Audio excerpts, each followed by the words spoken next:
l'Éternel, car il entend ma voix. Il a penché vers moi son oreille, et je le chanterai toute ma vie.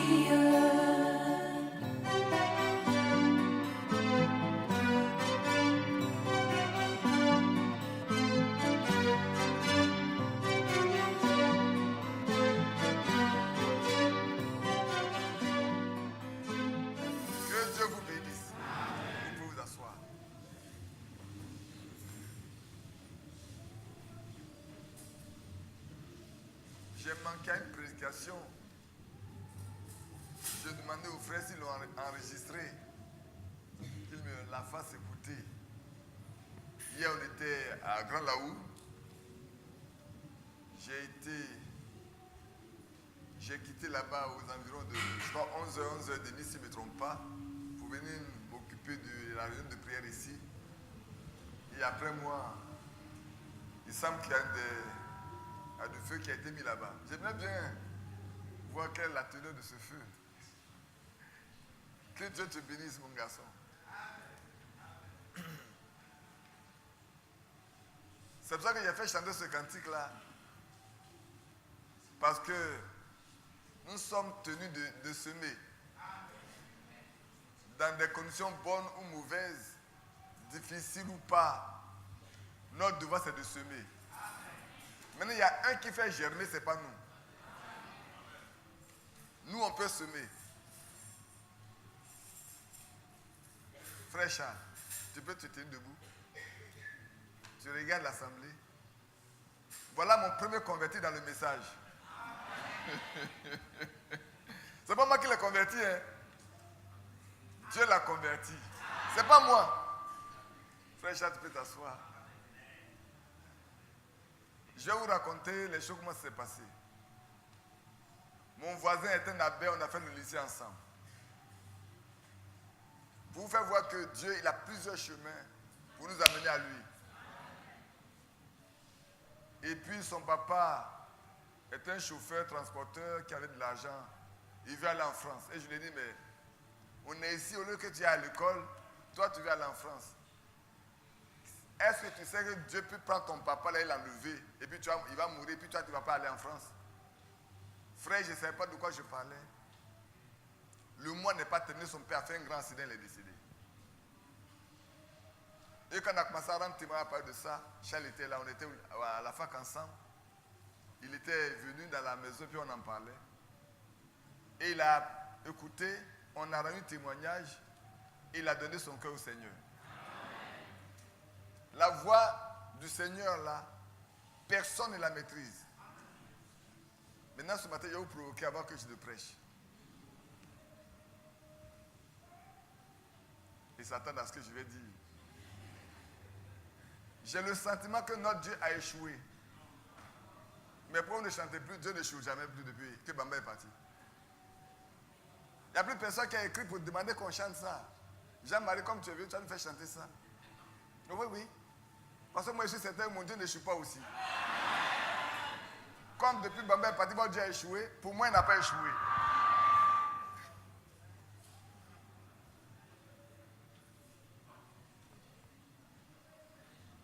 Hein?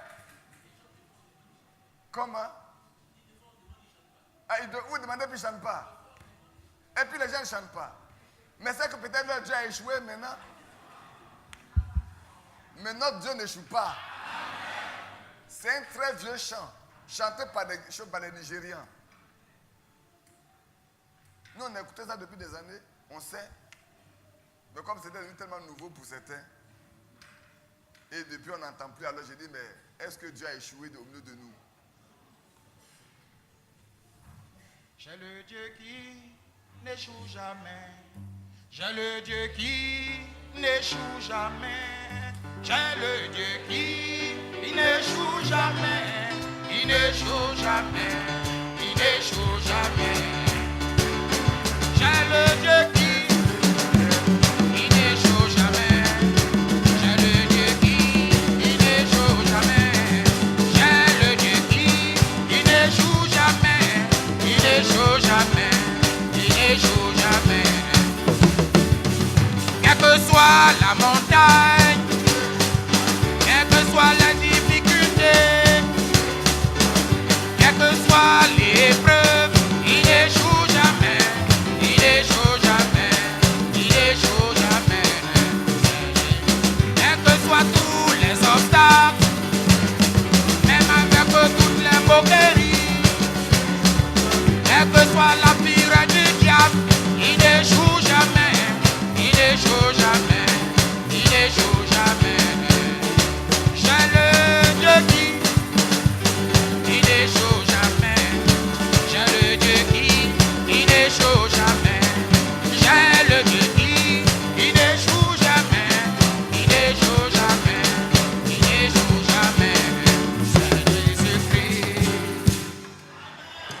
Il n'a jamais échoué.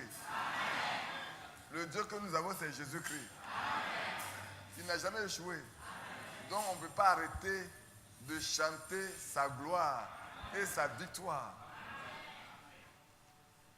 Dieu que nous avons là, il n'a jamais échoué. Quand il fait une promesse, il la tient jusqu'au bout. Il a dit à Abraham et à Sarah, l'année prochaine, à la même époque, je vais vous visiter. Sarah, il faut oublier que tu es vieille. Il faut oublier que tu es sèche. Il faut oublier que tu ne peux pas avoir de plaisir avec ton mari. Il faut oublier tout ça. Je suis le Dieu qui pourvoit. Je suis celui qui amène à l'existence ce qui n'existe pas. Et à la même époque de l'année suivante, Isaac est né. À la même époque de l'année suivante, la vieille dame est devenue la jeune femme. Au point où Abimelech pouvait la convoiter.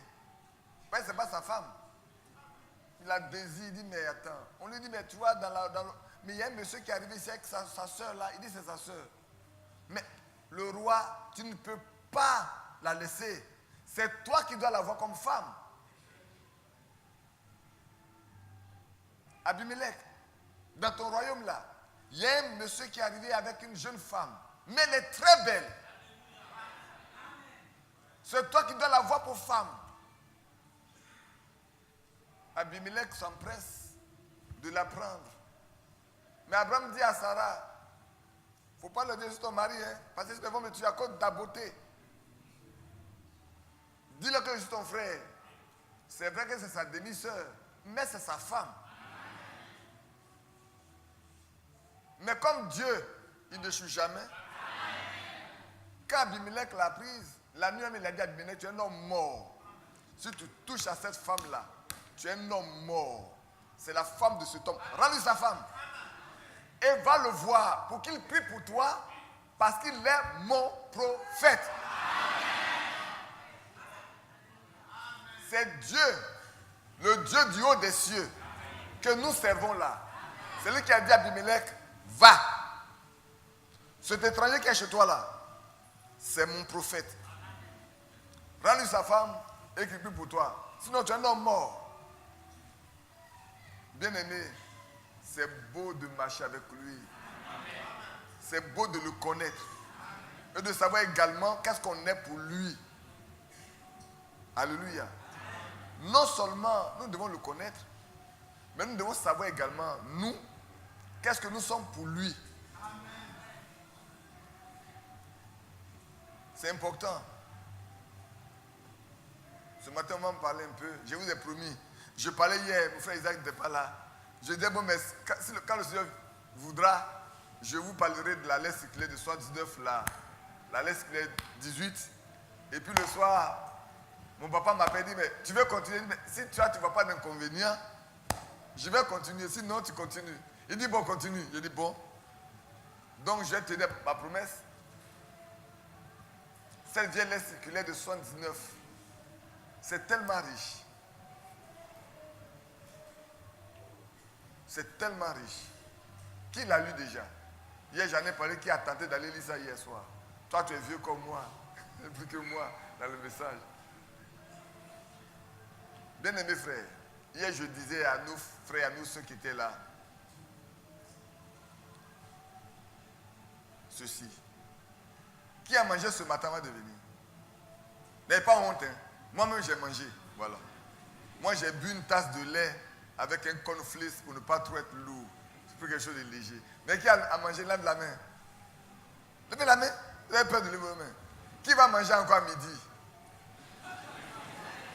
Qui va manger le soir?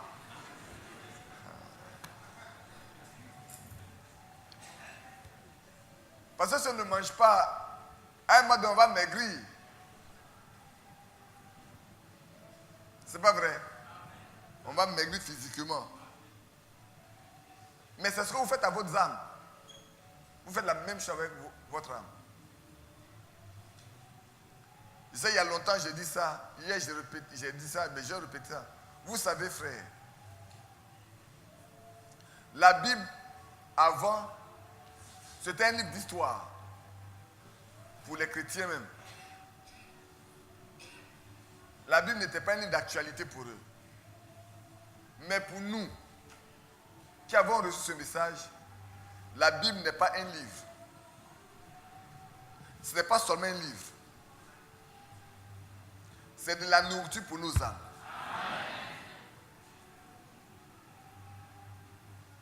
C'est pas vrai?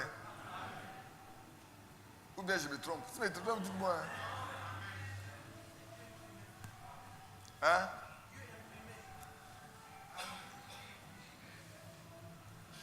C'est le Dieu Tout-Puissant, lui-même, Dieu là. C'est lui que nous avons dans ce livre, dans ce qu'on appelle le livre.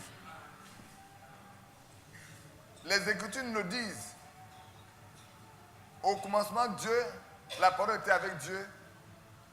C'était au commencement, non? Au commencement, c'était quoi? La parole. Et cette parole était avec Dieu. Et cette parole s'est faite chair. Donc au commencement, Dieu était cette parole.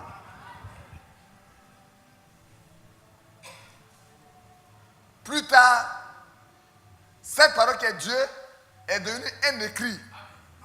C'est plus tard qu'elle est devenue un écrit.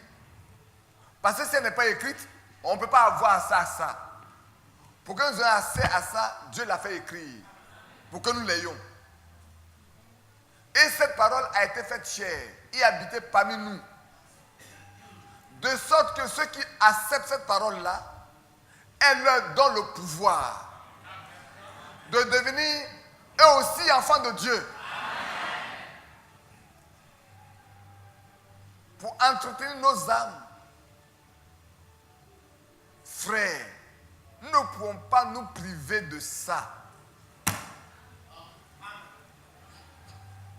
J'ai toujours dit, nous prenons la Bible. C'est la boussole. C'est le tout. C'est l'union absolue.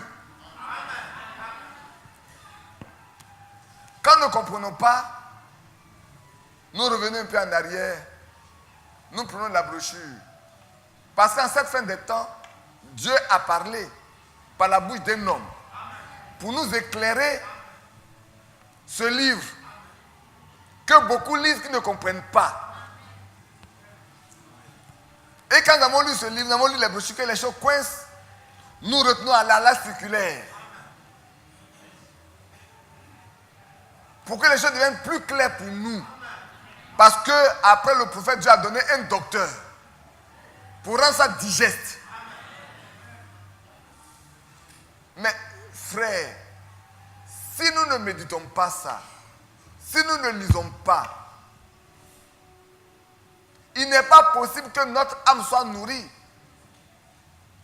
Notre âme n'est pas physique.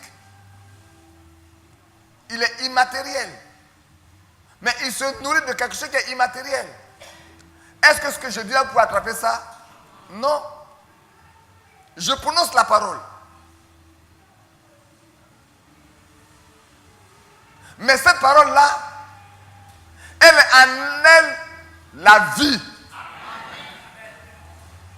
La parole de Dieu a en elle la vie.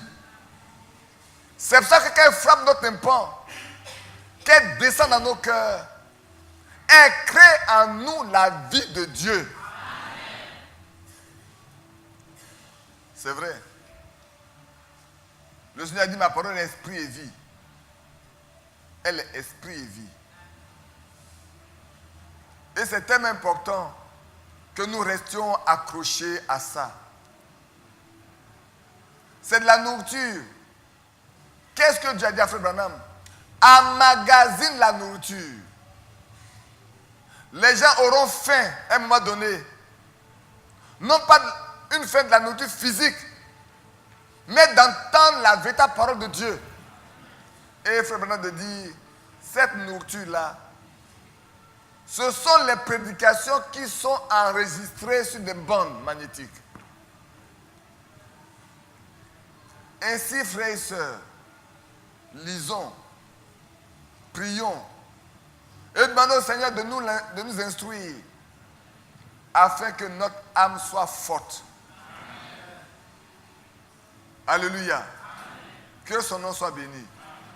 Donc ce matin, je voulais voir avec vous cette vieille lettre circulaire de 79 qui est née avant 1979. Oui, ils ne sont pas nombreux. Hein. Levez-vous. Levons-nous. Ceux qui sont nés avant 1979, levons-nous. Voilà, dans votre église ici, je vois ici là, tous ceux qui sont nés avant 79. Asseyez-vous. Ceux qui sont nés après 79, levez-vous. Ceux qui sont nés après 79 là, n'avez pas honte, c'est votre date de naissance, levez-vous. Il y en a qui ne veulent pas se lever, ceux-là ne veulent pas se lever. Vous avez honte de quoi? Mon bébé, il faut te lever. Il y en a qui ne veulent même pas se lever. Oh! Levez-vous, levez-vous. La lettre circulaire qu'on va lire là, elle est plus vieille que vous. Elle est plus vieille que vous. Dieu l'a donnée en 79 pour qu'on la médite et qu'on la lise. Pour que notre âme soit nourrie. De même que la Bible est plus vieille que moi. De même que des prédications de Frère Branham, il y en a qui sont plus vieilles que moi. Asseyez-vous. C'est vrai. Même mon papa Isaac est assis là. Il y a des prédications de Frère Branham qui sont plus vieilles que lui. Hier, je disais au frère, vous savez, quand je regarde l'année où le frère Franck a rencontré Frère Branham, et que le frère lui a dit, tu es un serviteur de Dieu. Oui, Dieu lui a dit qu'il est serviteur de Dieu. Par la bouche de son serviteur, Frère Branham, il dit, tu es un serviteur de Dieu. Quand je regarde ma date de naissance, ma femme connaît ma date de naissance, elle connaît mon année, et quand je regarde quand le frère a reçu ça, alors je suis souvent désolé de voir des frères qui parlent mal de Frère Franck. Parce qu'à la limite, on pourrait dire asseyons-nous et écoutons. Asseyons-nous et écoutons. Parce que Dieu au ciel a déclaré cet homme comme son serviteur. Non seulement il l'a déclaré, mais son ministère est écrit dans la Bible. L'humilité devrait nous dire asseyons-nous et écoutons. Quand il y en a qui peuvent dire qu'il s'est trompé. Oui, tout homme se trompe. C'est vrai. Mais ça ne change rien de ce qu'il est. Ça ne change rien. Hier, je donnais un exemple simple. Regardez Aaron. Ça va surprendre certaines personnes ce que j'ai dit ce matin. Regardez Aaron. Je réunis un peu en arrière après. Mais regardez Aaron. Le souverain sacrificateur du Dieu très haut. Ce n'est pas Moïse qui a fait de lui le souverain sacrificateur du Dieu très haut. C'est Dieu qui l'a choisi comme son souverain sacrificateur à lui-même.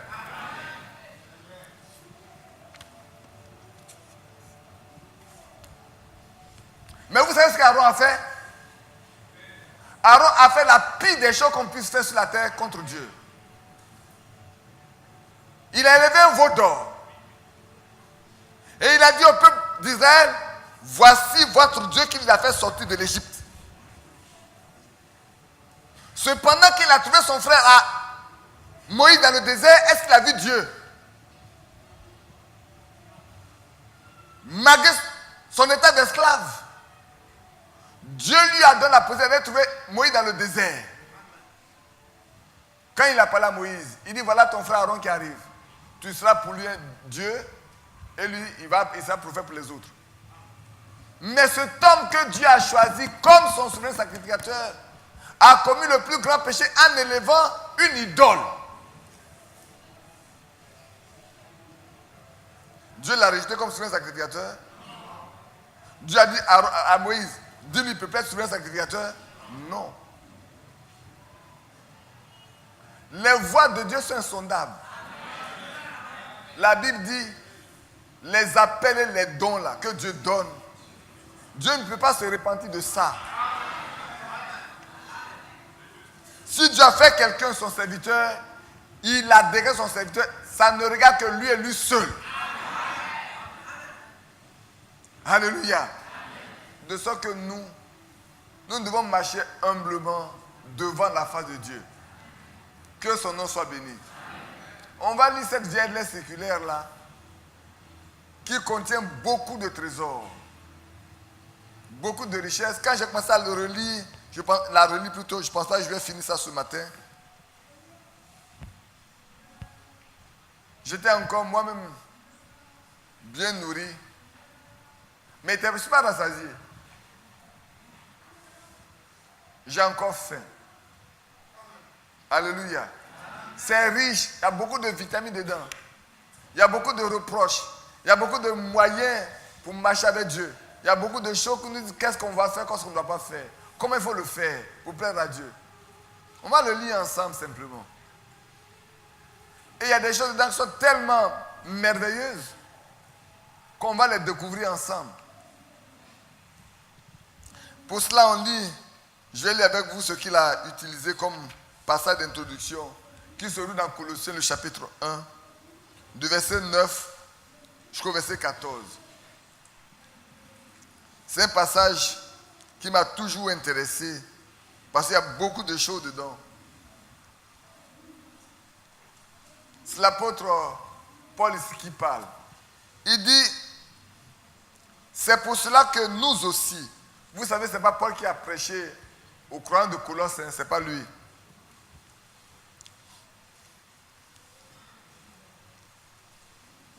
C'est pour cela que nous aussi, depuis le jour où nous avons été informés, nous ne cessons de prier Dieu pour vous.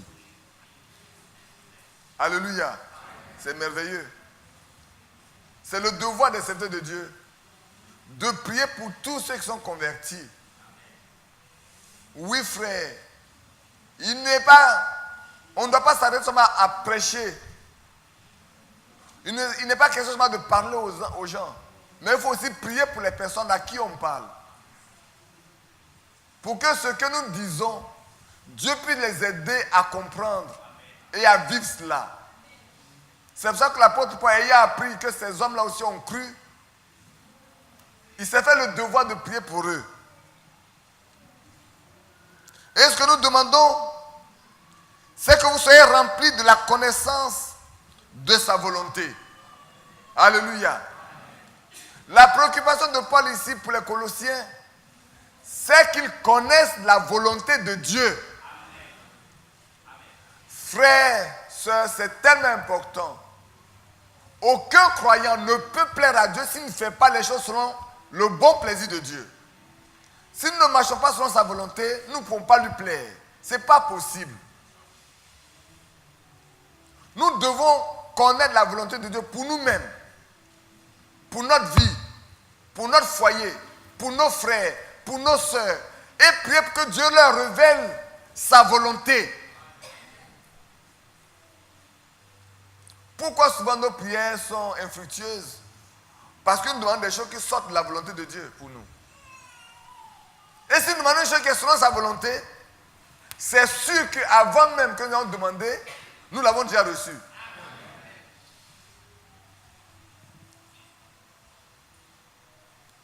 Nous demandons que vous soyez remplis de la connaissance de sa volonté en toute sagesse et intelligence spirituelle.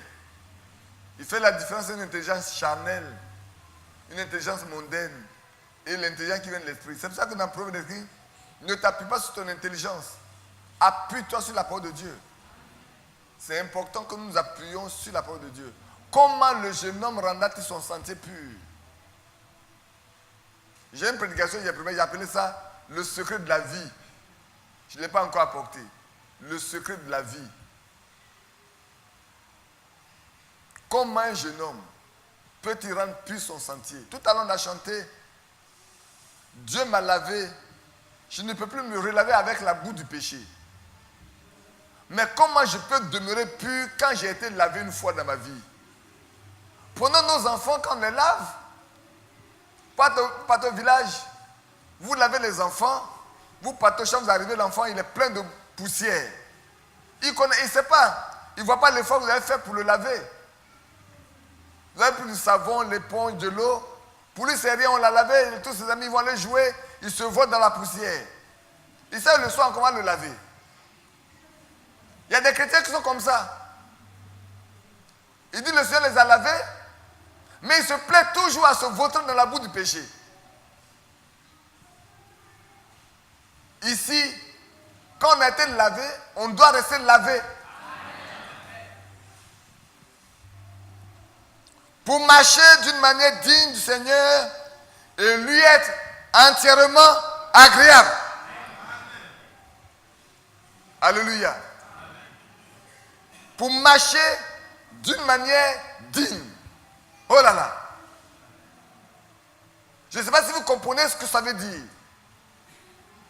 J'ai l'habitude de dire, quand vous prenez un roi et qu'il y a un fils de roi, il a des instructeurs pour lui apprendre à vivre comme un fils de roi. Parce qu'il ne peut pas se conduire comme les autres. Il est appelé à assumer un jour le rôle de la royauté. On va l'appeler, alors qu'il est encore petit, on va l'appeler le prince. Il a dit un nom. Son propre nom même là. On ne regarde pas, on dit c'est le prince. Ah, on a vu le prince. Et il y a quelqu'un qui est attaché spécialement pour s'occuper de son éducation. Pour qu'il apprenne à vivre comme un prince.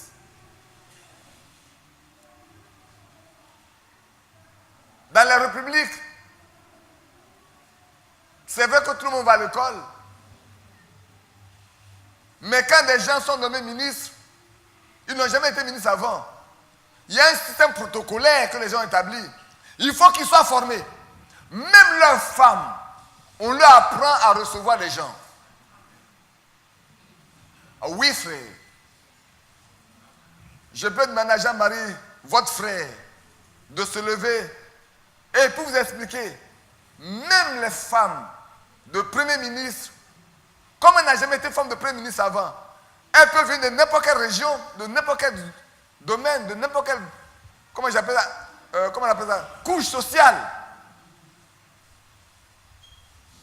Il faut l'instruire à se tenir quand des hommes arrivent. Ah oui, frère. Je veux prendre ces éléments pour vous permettre de comprendre l'importance que nous devons revêtir, nous, en tant que fils du Dieu Tout-Puissant. Si on est fils du Dieu, nous devons marcher d'une manière à être digne de ce Dieu-là.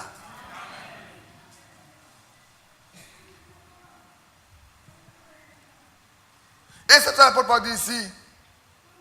Pour marcher, ce que moi je demande, moi Paul, quand je plie mes genoux, je demande premièrement que vous connaissiez Dieu. Vous connaissez sa volonté. Vous la connaissez avec sagesse et intelligence spirituelle. Pourquoi? Dans une optique pure et simple, que vous soyez des gens qui marchaient d'une manière digne du Dieu qui vous a sauvé. Parce que frère, mourant à la croix, il nous a rachetés. C'est vrai souvent, beaucoup n'ont pas encore compris quand on dit Christ est mort à la croix. C'est tellement facile, on prononce. C'est pour ça que Paul peut dire, personne ne peut dire le Jésus est Seigneur si ce n'est pas l'Esprit. Ce matin, vous allez voir que souvent il y en a qui ne peuvent pas se repentir. Ils ne savent pas se repentir. La raison est simple. Parce qu'ils n'ont pas encore été saisis par l'Esprit de Dieu. Ce n'est pas le fait de dire, je confesse, je fais ceci. Non. Une vraie repentance finit toujours dans les larmes. Une vraie repentance finit toujours dans un grand regret. On n'a souvent même pas envie de manger. On a honte de soi. On a la haine de son passé. C'est pour ça que vous qui aimez aller suivre ou écouter le témoin des gens qui vous ont été sortis avant, et puis bon, vous regardez le film, je me demande, ce n'est pas pour vous condamner, je me demande qu'est-ce que vous cherchez dedans. Ces hommes n'ont jamais fait d'expérience avec Dieu. Quelqu'un qui a fait une expérience avec Dieu, il va avoir honte même de dire ce qu'il a été avant. Parce que sinon, ce qu'il fait là, c'est pour glorifier le diable. Et vous pouvez voir que le diable existe, qu'il est fort.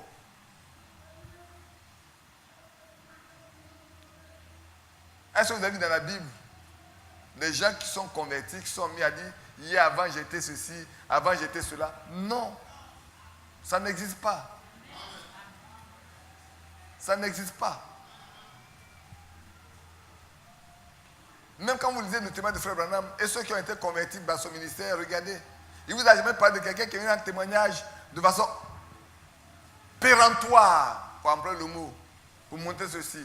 Les gens veulent même se cacher pour ne pas qu'on parle d'eux. C'est vrai.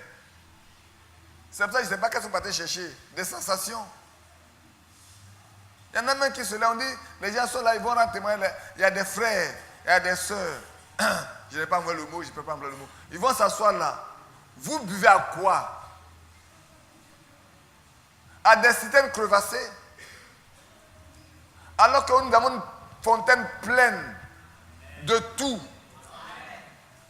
Pour nous laver, pour nous nourrir, pour nous abreuver. Pour faire de nous des fils et des filles dignes du Dieu vivant. Paul dit, c'est pour que vous puissiez marcher de manière digne. Et lui être entièrement agréable. Pas partiellement, mais toute votre vie. Vos pensées, vos désirs, tout ce que vous avez en vous doit être agréable au Seigneur. Voilà ce que l'apôtre Paul demande. C'est pour ça qu'il plie les genoux. C'est la même chose quand nous plions les genoux. C'est pour dire, Seigneur, donne à nos frères, à nos soeurs de te connaître. De marcher avec toi dans la sainteté, dans la pureté, dans l'équité et dans la justice. Si quelqu'un ne te connaît pas, c'est toi qui convainc de péché, de justice et de jugement. Convainc-le afin qu'il sorte de cette ornière. Voilà ce que nous demandons au Seigneur pour vous. Parce que le temps est très avancé.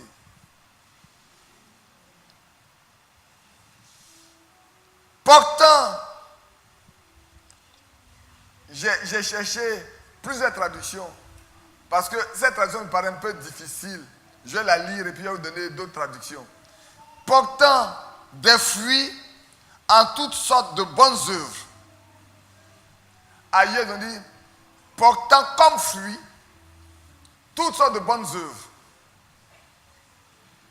Ou produisant comme fruits les bonnes œuvres. Alléluia. Produire des fruits. Porter des fruits. Être agréable à Dieu et porter des fruits en toutes sortes de bonnes œuvres. Pas comme les catholiques le disent. Parce que la Bible dit que le Seigneur a préparé des bonnes œuvres pour que nous les pratiquions. Ce n'est pas les bonnes œuvres que nous voulons, mais celles que lui-même a déjà préparées. Parce que quand nous sommes entièrement agréables, alors il peut nous révéler ces bonnes œuvres-là afin que nous les portions et que les hommes nous voyant se rendent compte que nous ne sommes plus les mêmes personnes. C'est une introduction. Après, nous avons la lettre séculaire. Il y a beaucoup de pépites d'or dedans. Fortifier à tous égards de bonnes œuvres par la connaissance de Dieu. Alléluia. Personne ne peut accomplir ces bonnes œuvres s'il ne connaît pas Dieu. Il nous faut connaître Dieu. Il nous faut l'approcher. Vous voyez, Jacob avait des visions. Quand il avait quitté son père qui partait chez Laban, son oncle, en route, il a eu des visions, il a fait des songes, de grands songes, qu'on peut connaître comme des visions. Parce que c'est l'homme-là qui a vu, en songe, une échelle, jusqu'au ciel, où les anges montaient des villages, il dit, ça c'est la porte du ciel. Amen. Alléluia. C'est celui-là, quand il était chez Laban, et que Laban voulait tourner son salaire, Dieu lui a dit, voilà comment il faut faire pour multiplier les brebis pour toi. Il a fait beaucoup d'expériences, mais son âme n'était pas encore sauvée. Et le même Dieu l'a dit, maintenant quitte-la et rentre vers les siens. Oh, c'est de grandes expériences. Ah oui, frère. Il a fait de grandes expériences. Peut-être que nous-mêmes n'avons pas encore fait. Et cette nuit-là, il devait rentrer. La peur l'a envahi à cause du litige qui existe entre lui et son frère Ésaü. Et il était derrière l'avant de l'arrière-garde. Il a mis tout le monde devant. Pour apaiser son frère. Mais les biens ne peuvent pas apaiser son frère. Il y a un seul qui peut apaiser son frère. Si Dieu n'a pas apaisé le cœur de quelqu'un, les biens ne peuvent pas apaiser ça. Alléluia. Vous connaissez aujourd'hui la méchanceté des hommes. Vous pouvez leur donner tous vos biens, malgré qu'ils peuvent vous tuer.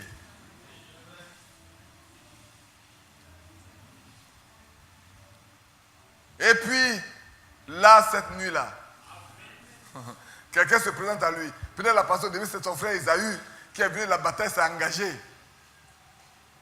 Dans toute sa peur, il a dit, je me battrai jusqu'au bout. Mais après, il s'est rendu compte que ce n'était pas son frère Ésaü. Il a dit, tu ne partiras pas sans que tu m'aies béni. Alléluia. Si tu ne m'as pas béni, tu ne partiras pas. Mais l'ange est plus fort que lui. L'ange a tapé là. Il a déboîté. Donc il est devenu plus faible. Il dit, tu ne t'appelles plus Jacob. Tu t'es battu avec les hommes et tu t'es battu avec Dieu. Et tu as remporté. Désormais, on va t'appeler Israël. Amen. Alléluia. Dieu a changé sa démarche. Dieu a changé son nom. Et de sa bouche, il a confessé en disant, désormais là, moi-même j'ai vu Dieu face à face. Et mon âme a été guérie. Mon âme a été sauvée. Oui, c'est vrai, frère. Moïse en Égypte ne connaissait pas encore Dieu. Sa mère lui avait rendu le témoignage. Je venais là tout à l'heure. Sa mère a rendu le témoignage de ce que s'est passé, sa naissance et tout. Comment s'est passé tout. Il a vu sur ses frères. Pourquoi on peut maltraiter ses frères? Il a voulu prendre leur défense. Mais même ceux pour qui il voulait prendre la défense étaient prêts à le dénoncer auprès du roi Pharaon. L'un a dit, mais tu as tué l'autre hier nuit, l'Égypte l'a tué hier. Et aujourd'hui c'est à mon tour, tu vas me tuer comme tu as tué l'autre. Il a compris que tout le monde sait de quoi il est question. Il devait fuir pour sauver sa vie.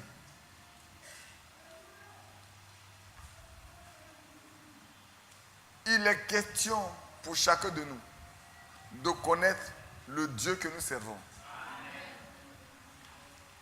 Beaucoup de problèmes existent dans nos vies parce que nous manquons de connaître le Dieu que nous croyons servir.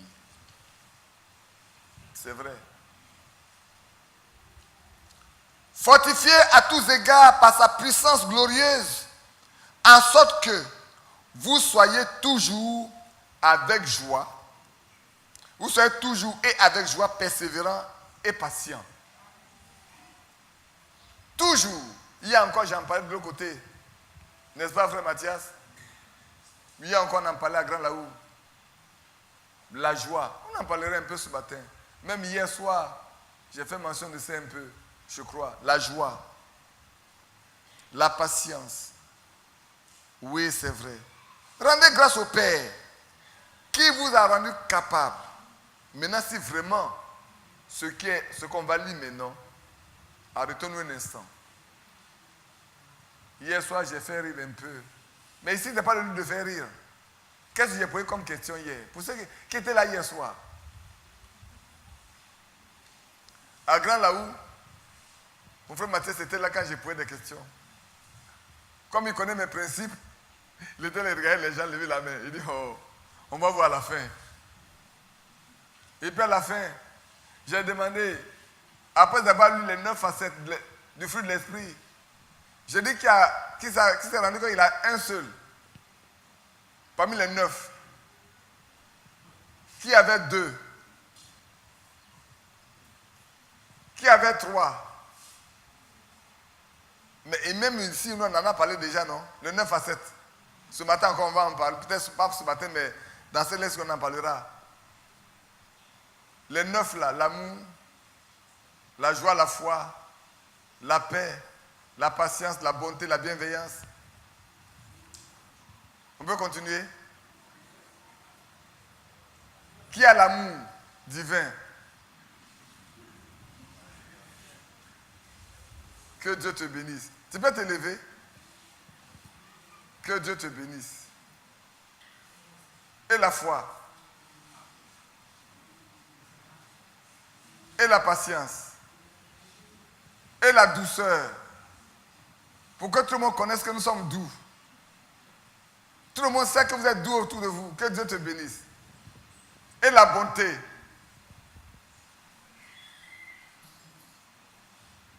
Il y en a qui ont un. Non, il n'y a pas deux. Il n'y a pas un qui a 2. Mathieu, toi, tu as combien? Mon papa.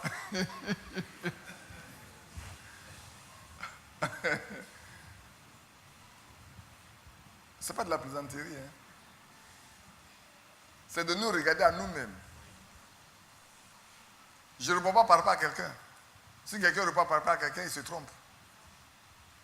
Je me rends compte vraiment que j'ai ça.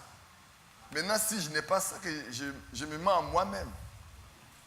Je venais ici pour dire, frère, la fois dernière, j'ai menti. Parce qu'on ne ment pas dans la maison de Dieu. Hein. Ah oui. Maintenant, je dois vous dire, pour chacun des dons dont nous parlons, il ne peut venir que par le Saint-Esprit. Maintenant, je pose la question. Ceux qui ont levé la main, avez-vous reçu le Saint-Esprit depuis que vous avez cru? Il n'y a pas beaucoup maintenant. Je ne vois que 4 mains. Et parmi ceux qui ont levé la main, je ne vois plus personne. Arrêtons. Frères, nous sommes ici pour nous préparer. Ce n'est pas pour faire une démonstration. Je sais, il y en a qui sont tellement humbles, ils ne lèveront jamais leurs mains. J'en connais. Mais c'est le temps d'avoir la pleine conviction que les 9, je les ai, ou j'ai 6, ou j'ai 7, et que je dois compter sur le Seigneur pour que je complète.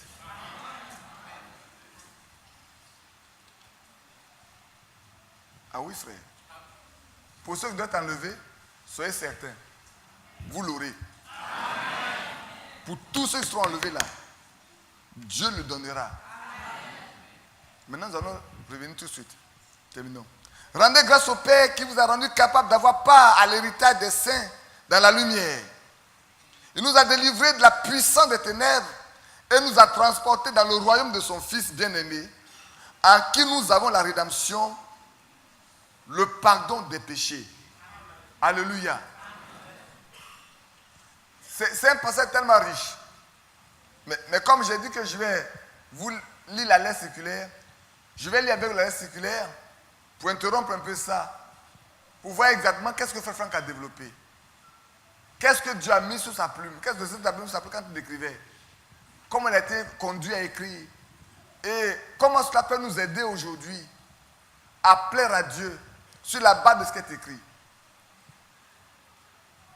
Parce que autant ce passage nous ouvre la porte vers l'héritage qui nous est destiné, autant il y a des moyens que le diable utilise pour nous empêcher de rentrer en possession de cet héritage-là.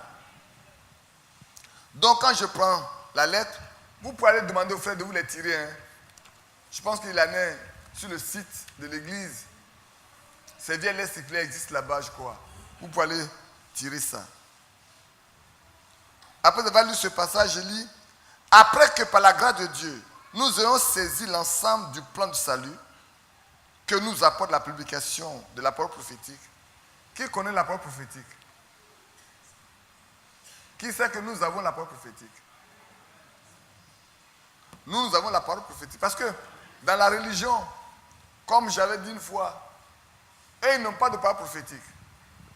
Quand ils font l'homilétique, j'ai assisté une fois à un cours de l'homilétique. Pas que je voulais assister à un cours de ce genre-là. C'était dans mon village, dans les années 95. Mes amis et frères de Dieu, qui étaient là, qui voulaient faire la concurrence avec Kouniki comme message, avaient dit à leur suprême pasteur qu'il y a un certain Badi qui est là-bas, qui vient et qui baptise des gens au nom du Seigneur Jésus-Christ. Alors ils sont venus pour pouvoir dénigrer le message, parler mal de Frère Branham et tout. Et puis j'ai été informé. Malheureusement, quand j'ai été informé, mon assurance est périmée, je ne m'en suis pas aperçu. Et je devais attendre le lundi pour aller prendre une nouvelle assurance avec ma voiture.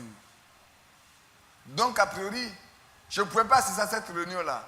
Parce que si je devais assister à cette réunion, je devais violer la loi. Prendre ma voiture malgré tout pour aller au village. Et j'ai un ami qui n'est pas, un ami d'enfance qui n'est pas chrétien. Alors je lui ai dit, mais je ne peux pas partir. Il dit, Badi, tu ne peux pas ne pas partir.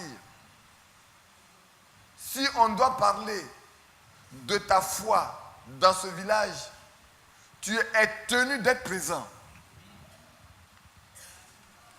On en a discuté pendant plus de 30 minutes. Il ne pouvait pas me convaincre. Il insistait tellement, je lui ai dit, bon, il faut te taire. Il y a un qui peut m'ordonner à partir. Sans lui, je ne m'en irai pas. Alors je me suis mis dans ma chambre. J'ai prié, j'ai parlé à Dieu. Et j'ai eu la pleine conviction que je pouvais partir. Il dit, Seigneur, mais c'est le cas qu'aucun policier ne m'arrête et que je parte et que je revienne. Il n'y a plus ma voiture de Marcori. Pour ceux qui savent où j'habitais. J'ai traversé tout Abidjan, passant par Bobo, et je suis parti. Je suis arrivé là-bas autour de 21h, 22h. Quand j'ai arrivé, mon petit ange Joseph a dit, mais est-ce qu'il faut dire aux gens que tu es arrivé? Je dis, tu ne dis à personne que je suis arrivé. Tu ne dis rien à personne. Demain matin, on se présentera simplement là, et puis c'est tout.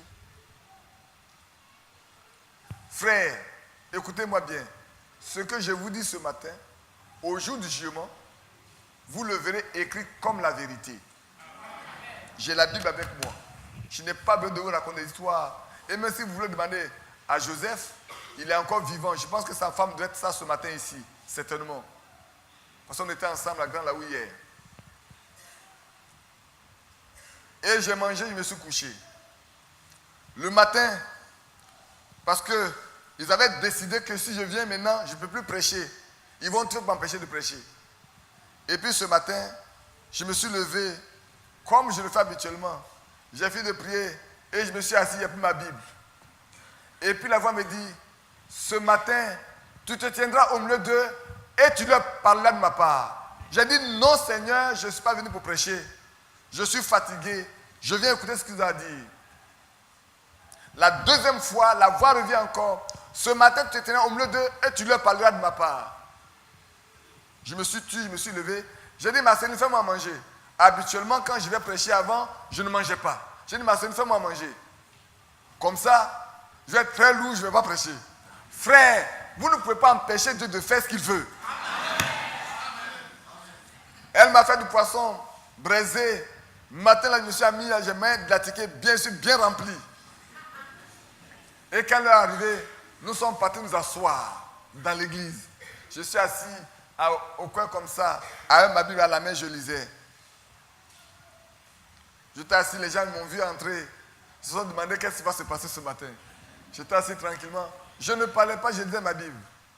Et ils ont commencé à faire le culte, ils ont commencé à chanter.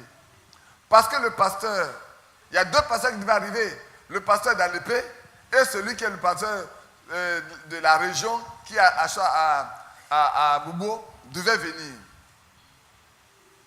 Et puis, je suis là, j'ai dit à Joseph, voilà ce que Dieu m'a dit ce matin. Mais je lui ai dit, je ne vais pas prêcher. Et c'est venu 2 fois. Maintenant, on va voir si ça vient de lui ou pas. Et puis, on n'est pas s'asseoir. Les frères, les gens ont commencé à chanter. Ils ont chanté. Ils ont chanté. Ils ont chanté en espérant que le pasteur d'Alépé va arriver à temps. Ou que le pasteur d'Abouba arrive à temps. Ils ont chanté. Ils ont chanté. 30 minutes passées. 45 minutes passées. Je les vois, ils se lèvent. Ils appellent Joseph dehors. J'ai dit, Seigneur, tu ne vas pas me faire ça aujourd'hui. Écoutez-moi bien, frère. Ils appellent Joseph dehors. Joseph part. Et puis il dit à Joseph, va lui demander s'il veut bien accepter de nous parler.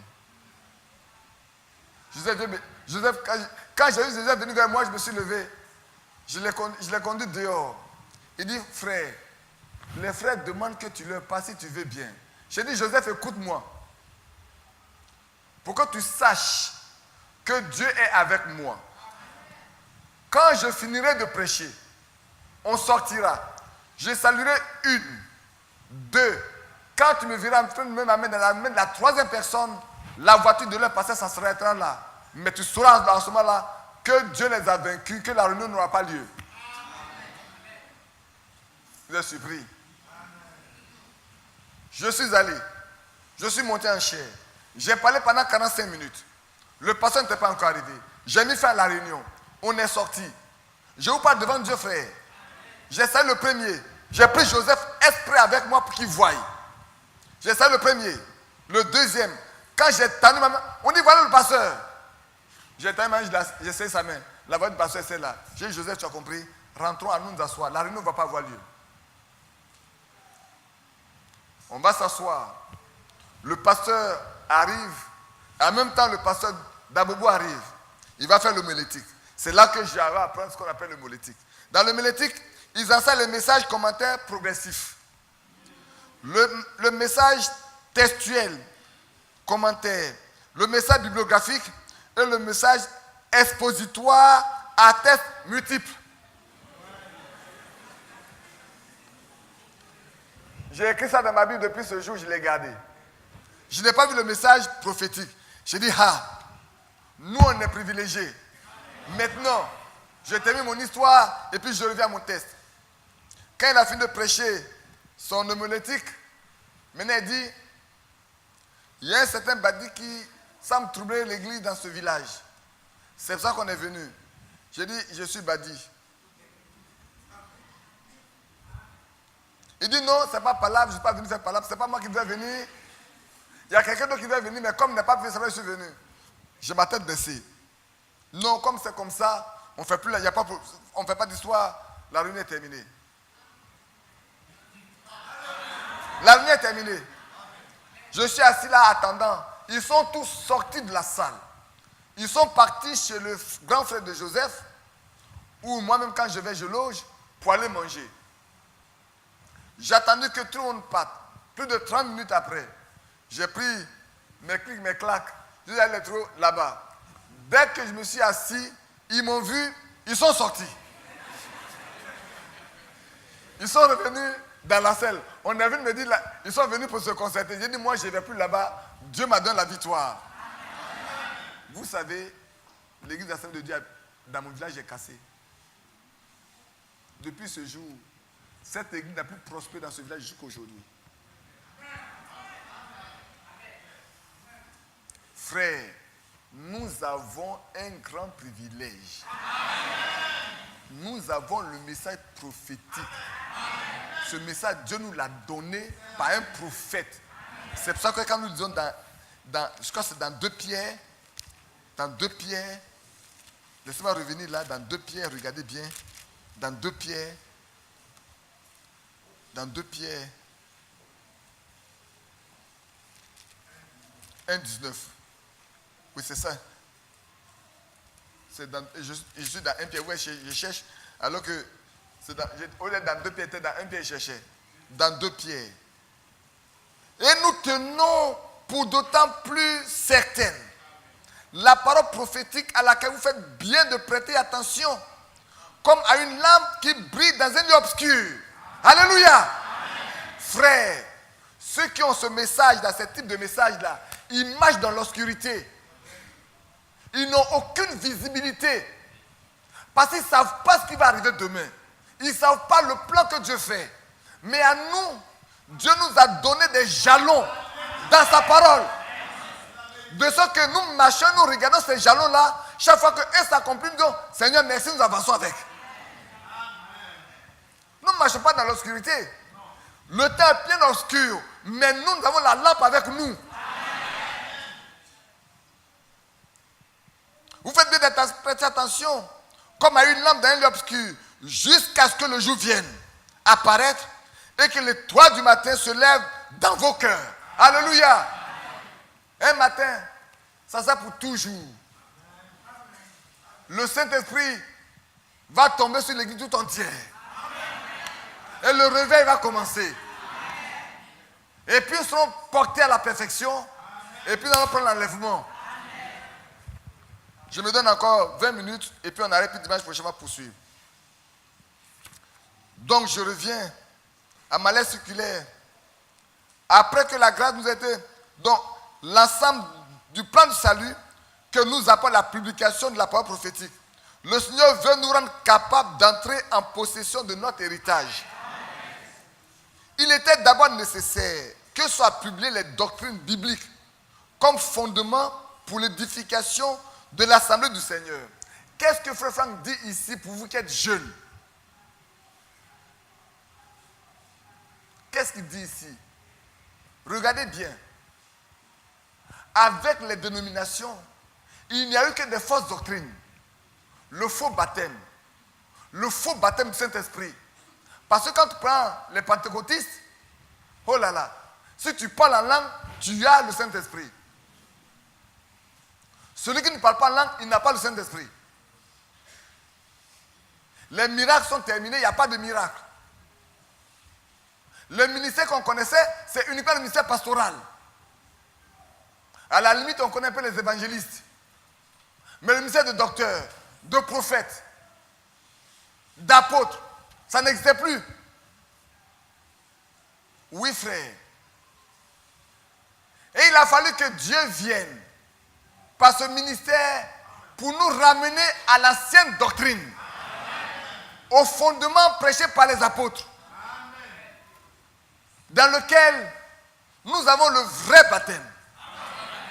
Nous avons la vraie Sainte Seine. Parce que ailleurs, c'est des petits morceaux de pain qu'on va acheter dans les boutiques. On ne prend pas le vin, on prend seulement de la sucrerie. Chez les catholiques, c'est une fois par an, on fait le lavage des pieds, mais c'est le prêtre qui fait le lavage des pieds de certains. Ailleurs, on ne parle pas. On dit non, le lavage des pieds, c'est l'humilité. Jésus a dit, si vous les pratiquez, vous les connaissez, c'est bon, mais vous devez les pratiquer.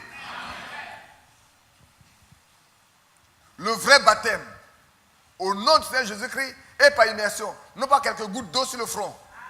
Le baptême des enfants a supprimé. Alléluia. On peut se marier, divorcer, ce n'est pas bien grave. A supprimé. La doctrine que l'apôtre Paul a prêchée, tout ce qui a été prêché au temps des apôtres, Dieu nous les a donnés. Il a fallu d'abord que Dieu établisse ça. Et c'est ça que Frère Franck dit. Il a fallu d'abord que ces choses sont importantes pour poser le fondement de la foi, soient d'abord publiées. Les messages apportés par Frère Branham, qui montrent qu'on peut bien être loin du Saint-Esprit, prophétiser, faire des miracles, mais ne pas être sauvé. Ces messages doivent être d'abord publiés pour qu'on ait la connaissance de ces choses. Parce qu'avant, mon frère Mathias est là, on nous enseigne qu'on peut perdre le salut. Donc Dieu peut sauver aujourd'hui, et puis perdre demain, et puis après demain il va te récupérer, et puis te perdre demain, et puis après demain il va te récupérer. On nous l'a enseigné quand on était à l'Assemblée de Dieu, quand on était ceux qui étaient baptistes. On peut perdre le salut. Mais c'est faux.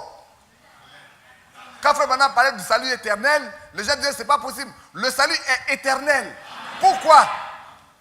Pourquoi? Si tu es sauvé, ce n'est pas seulement maintenant. Ce n'est pas depuis le jour où tu as pris ton baptême que tu es sauvé. Tu es sauvé depuis la fondation du monde. Parce que le nom de ceux-là a déjà été écrit dans le livre de vie de l'agneau qui a été immolé avant la fondation du monde. C'est la même chose qui est écrit dans Éphésiens chapitre 1 également. Avant la fondation du monde, il nous a élus. Vous et moi, nous avons été élus par Dieu avant la fondation du monde. Donc ce n'est pas maintenant. Tous ces faux enseignements, il fallait les balayer. Il fallait nous donner ce qui est biblique pour que notre foi soit saine. Maintenant que ça est fait, il dit maintenant que ça est fait, on doit maintenant s'attaquer à nous-mêmes. L'autre, c'est pour fonder notre foi. Maintenant, s'agissant de notre relation avec Dieu, il y a des principes à adopter. Il y a la vie à mener. Il y a les manières de faire qu'on doit avoir. C'est de ça qu'il va être question maintenant. Maintenant, notre prière est pareille à celle de Paul, qui demandait que la volonté du Seigneur s'accomplisse en sorte que nous marchions d'une manière digne du Seigneur. Maintenant, frère, c'est là la nécessité.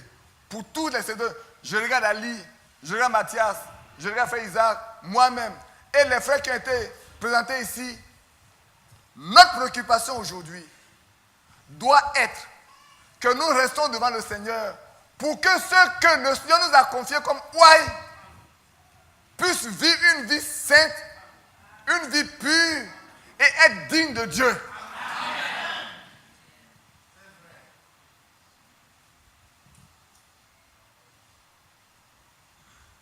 En sorte que nous marchions d'une manière digne du Seigneur, de son appel. Écoutez, il va citer, dit, être digne du Seigneur, être digne de son appel, être digne de l'élection, et que nous vivions de manière à lui être entièrement agréable. Notre vie, frères, sœurs, nous devons nous rendre compte, les gens autour de nous doivent rendre compte que vraiment notre vie est agréable à Dieu. C'est dans notre préoccupation. Surtout que nous sommes tous candidats pour l'enlèvement. Qui n'est pas candidat pour l'enlèvement ici? Qui n'est pas candidat? Qui est candidat? Donc si on est candidat, on doit être agréable à celui qui va venir nous chercher. Parce que sinon quand il va venir, il ne va pas nous prendre. Il ne prendra pas celui qui n'est pas agréable à lui. Puissions-nous porter des fruits en toutes sortes de bonnes œuvres. Est-ce que, frère, le temps n'est pas venu de porter des fruits en toutes sortes de bonnes œuvres? Toutes sortes de bonnes œuvres, nous devons les porter comme fruits.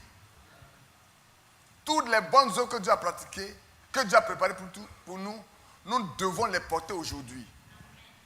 Toutes les bonnes œuvres, toutes.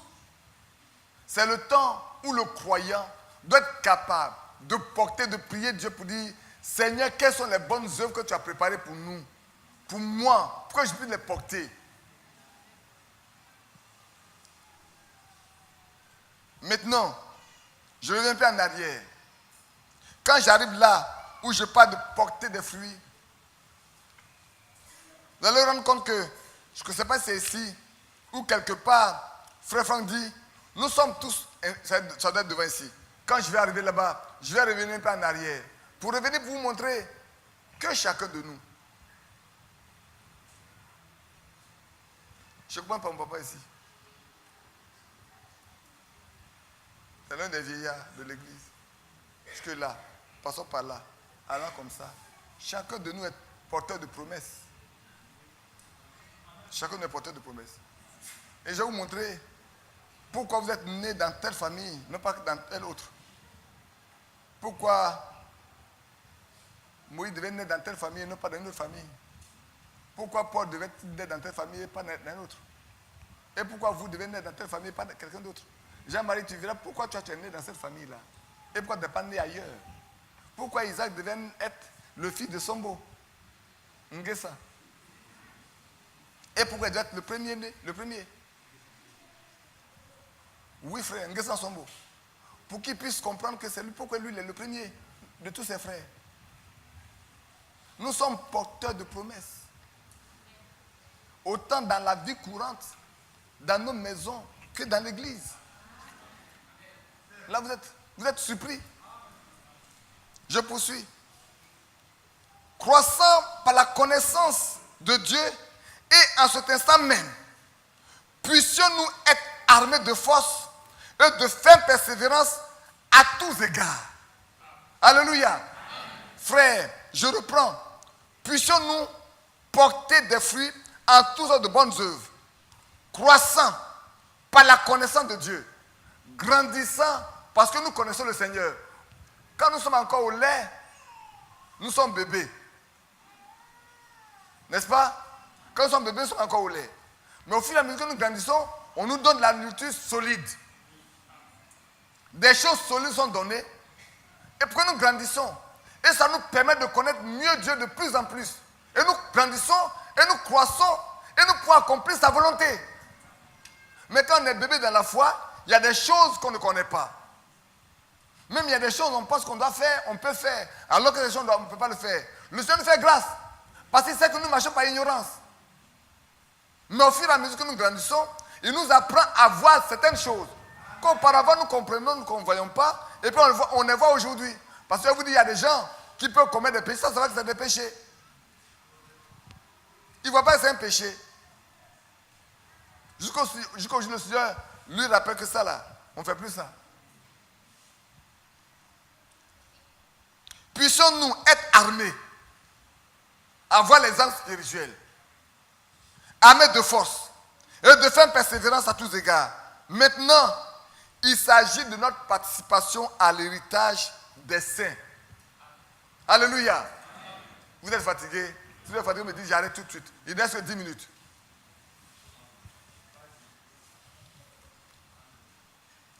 Il est temps que chacun de nous puissions rentrer. Écoutez-moi bien. Quand je passe, je fais attention souvent aux panneaux qui existent. Sur les panneaux des religieux, là, je regarde. Il y en a qui tombent déjà et disent venez rentrer dans votre héritage. Ils n'ont aucun héritage à donner aux gens. C'est pour aller prendre leur argent.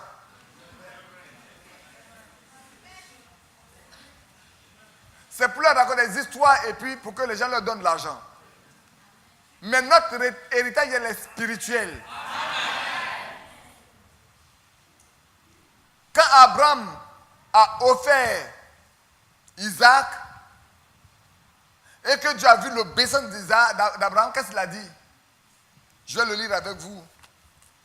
Dans Genèse.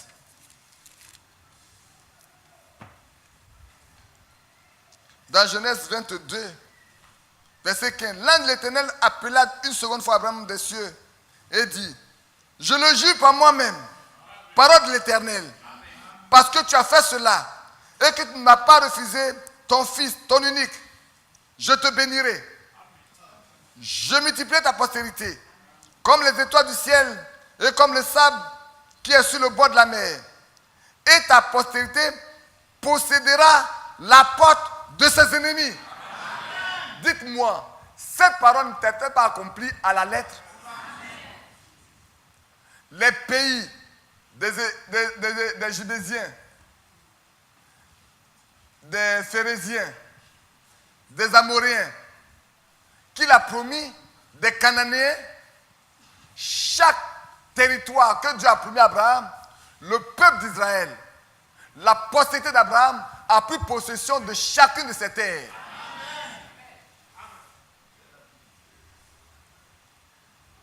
Et ici, avec la résurrection de Christ, avec la connaissance que nous avons des choses de Dieu, le temps est venu pour chacun de nous de pénétrer là, dans notre héritage.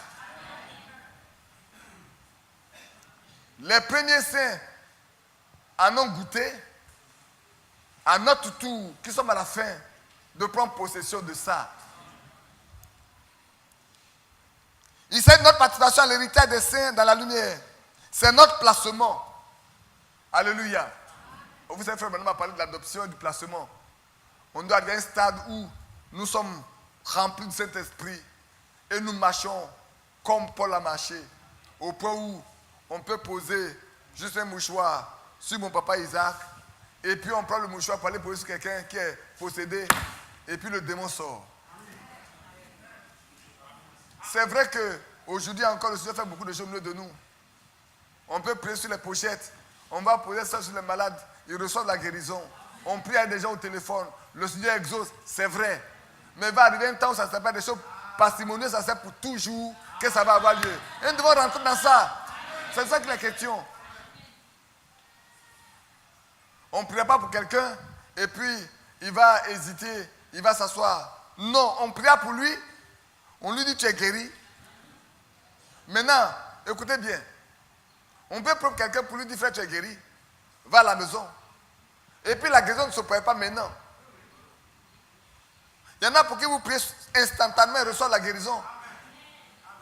Je parlais avec un frère, il dit, mais vous savez, moi il m'est arrivé d'être à la maison, être très malade. Moi-même malade. Je prie, il n'y a pas de guérison. Je suis là, je lis la Bible, je suis là couché, et puis on m'appelle, on dit, frère, je me redresse, pour ne pas que la personne sache que je suis malade. Oui frère, oui soeur, qu'est-ce qu'il y a? Frère, j'ai telle personne qui est malade. Ok. On peut prier, tu es avec lui? Oui. Impose-lui les mains, moi je prie. Et puis tu pries. Et puis tu arrives à l'église dimanche ici. Frère, quand on a fini de prier, la personne est guérie. Alors que toi, tu t'es cloué là-bas. Mais vous savez, je vais vous raconter une chose qui est dans la Bible. Regardez Paul. Le grand Paul lui-même. Maintenant, il y avait quelqu'un qui était avec lui. Son fils, Timothée. Timothée avait un mal chronique de ventre. Peut-être Paul a dû prier qu'à fatiguer. Timothée a dû jeûner, prier qu'à fatiguer. Paul lui a dit, mon garçon, tout ce que je peux te conseiller, c'est de faire usage d'un peu de vin. Maintenant, écoutez bien. S'il avait l'habitude de boire du vin, est-ce que Paul lui aurait dit de faire usage d'un peu de vin? Les soulats là, ils prennent ça pour dire, Timothée a bu un peu de vin.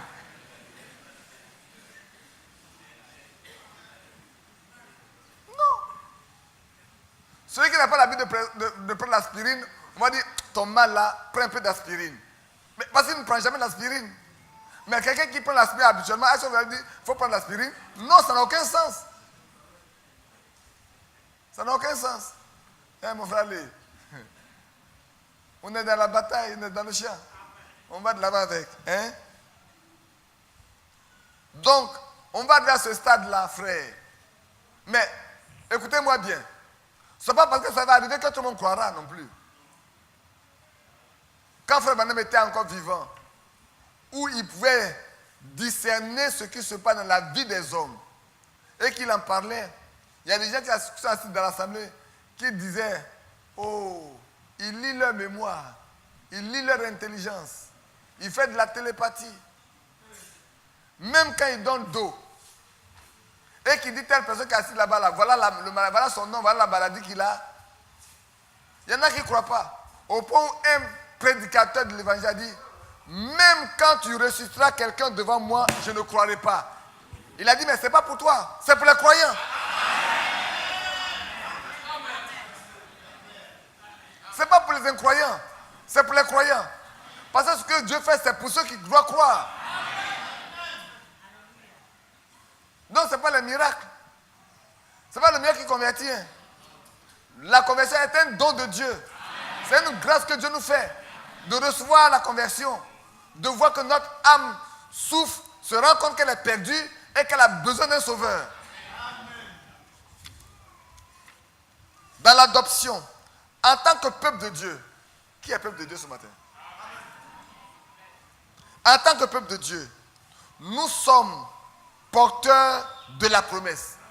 Maintenant, j'arrive là. Est-ce que je dois continuer? Il est déjà moins 5. Je continue? Maintenant, regardez, je reviens bien. Regardez Moïse. Moïse, depuis sa naissance, est porteur de promesses de la libération du peuple d'Israël. Dieu, avant que Moïse ne naisse, Dieu l'a destiné comme le libérateur du peuple de Dieu de l'Égypte. C'est pour ça qu'il n'est pas né dans notre famille. Il est né dans la famille de qui? Comment s'appelle son père? Personne ne connaît le nom de son père. Amram. Maintenant, j'ai oublié la tribu à laquelle c'est la tribu de Lévi. Pourquoi Dieu est parti prendre quelqu'un là, dans la tribu de Lévi? Mais alors il lit dans Genèse 49. Regardez Genèse 49.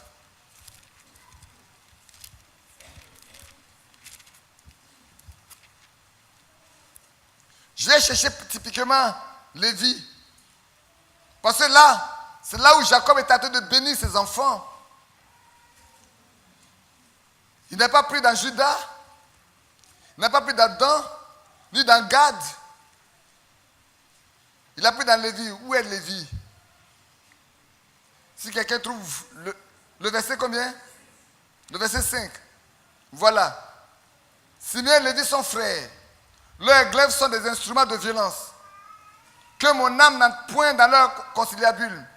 Que mon esprit ne s'unisse point à leur assemblée. Car dans leur colère, ils ont tué des hommes. Et dans leur méchanceté, ils ont coupé les jarrets.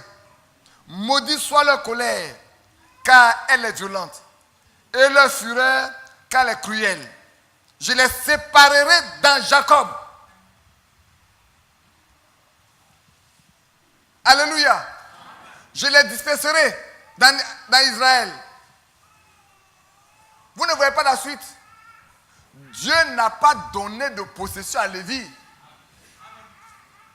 Dans la distribution des terres, le peuple de Lévi a été dispersé et c'est à eux qu'on a confié quoi? La sacrificature. Dieu n'a pas pris chez Judas, ni chez Gad, ni chez Zabulon, mais chez Lévi. Il dit, dès le commencement, je vais les disperser dans le peuple d'Israël. Et pour ne pas qu'ils puissent avoir une possession, il les a pris pour lui. Et il leur a donné la sacrificature. Comme ils aiment bien faire la guerre. Comme c'est des grands bataillons, c'est des gens qui ne peuvent pas supporter qu'on fasse du mal à un Israélien. Parce qu'ils ont tué quand cet homme-là, ce fils-là est parti souiller leur soeur. Et alors ils ont fait un piège. On dit, si tu veux l'épouser, vous devez vous circoncire. Pour qu'on soit la même chose. Parce que nous, notre Dieu nous a donné le signe de la circoncision comme sceau. On ne peut pas s'unir avec vous si vos mains ne se circoncisent pas. Et quand le peuple s'est circoncis, le troisième jour, les dieux ont pris leur épée. Ils ont passé tous les hommes à l'épée. Ils ont tué tout le monde. Le père dit, mais vous allez nous rendre au Dieu. Dieu sait. Le père n'était pas d'accord pour ce qu'ils ont fait. Mais Dieu sait. Alléluia. Dieu a tué le peuple pour dire, je vais les séparer, je vais les disperser dans le peuple. Mais Dieu sait que c'est du milieu de cette famille, de cette tribu, qui va choisir un libérateur. Regardez bien. Tout le peuple d'Israël a perdu ses enfants. Les femmes pouvaient accoucher. Et les enfants ont été tués. Mais comment se fait-il qu'Amram et sa femme, Jochebed, ont refusé? Ils ont bravé la colère des Égyptiens. Ils ont gardé. C'est des gens qui sont solides à la foi.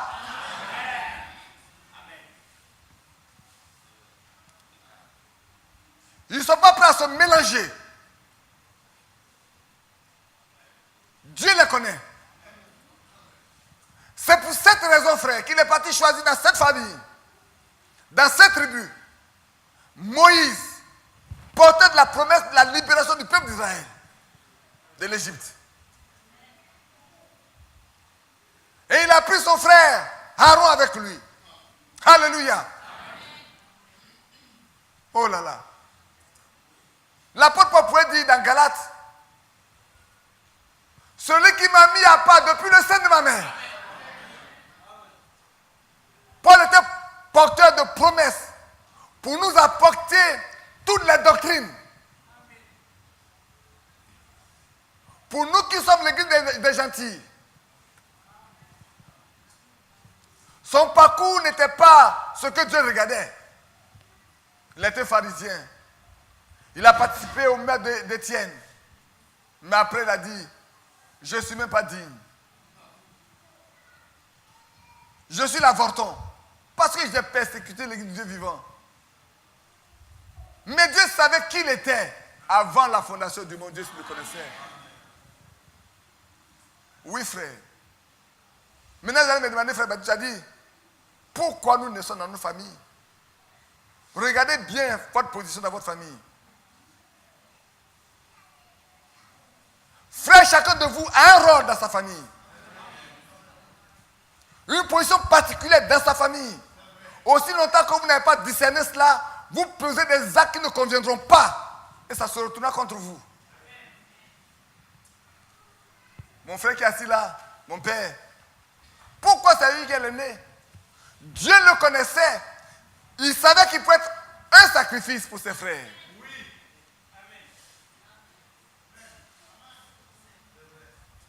Je ne connais pas les autres. Je ne peux pas dire pour les autres. Mais Dieu savait que si son père lui demandait d'être un sacrifice pour ses frères, il allait accepter. C'est pour ça que Dieu l'a donné spécialement comme premier-né. Comme garçon, là dans cette famille. Chacun de nous a un rôle, est porteur de promesses. Il y en a par qui beaucoup de membres de la famille viennent à la foi.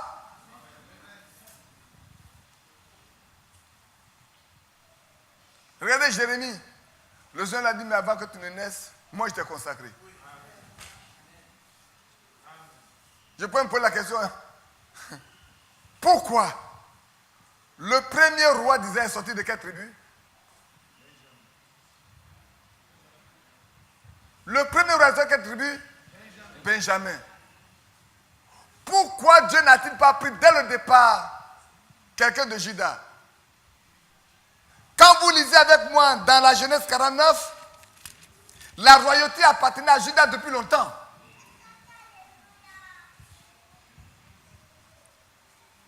Verset 9. Juda est un jeune lion. Tu reviens du carnage, mon fils. Il ploie les genoux. Il se couche comme un lion, comme une lionne qui le fera lever. Le sceptre ne s'éloignera point de Juda, ni le bâton souverain d'un de ses pieds, jusqu'à ce que vienne Shiloh. C'est-à-dire jusqu'à ce que vienne dans la gloire Jésus-Christ, la royauté appartient à Israël, à Juda. Alléluia. C'est pour cela que quand le temps était venu de donner un roi sur le cœur de Dieu à Israël, il est parti dans la famille d'Ésaïe, qui fait partie de la tribu de Juda. Alléluia. Mais Dieu savait, écoutez-moi bien frère, il n'était pas le seul fils d'Isaïe. Il avait des grands frères. Des gens plus beaux, des gens plus grands, des gens plus visibles. Mais qui Dieu a choisi comme roi? David. Mais pourquoi?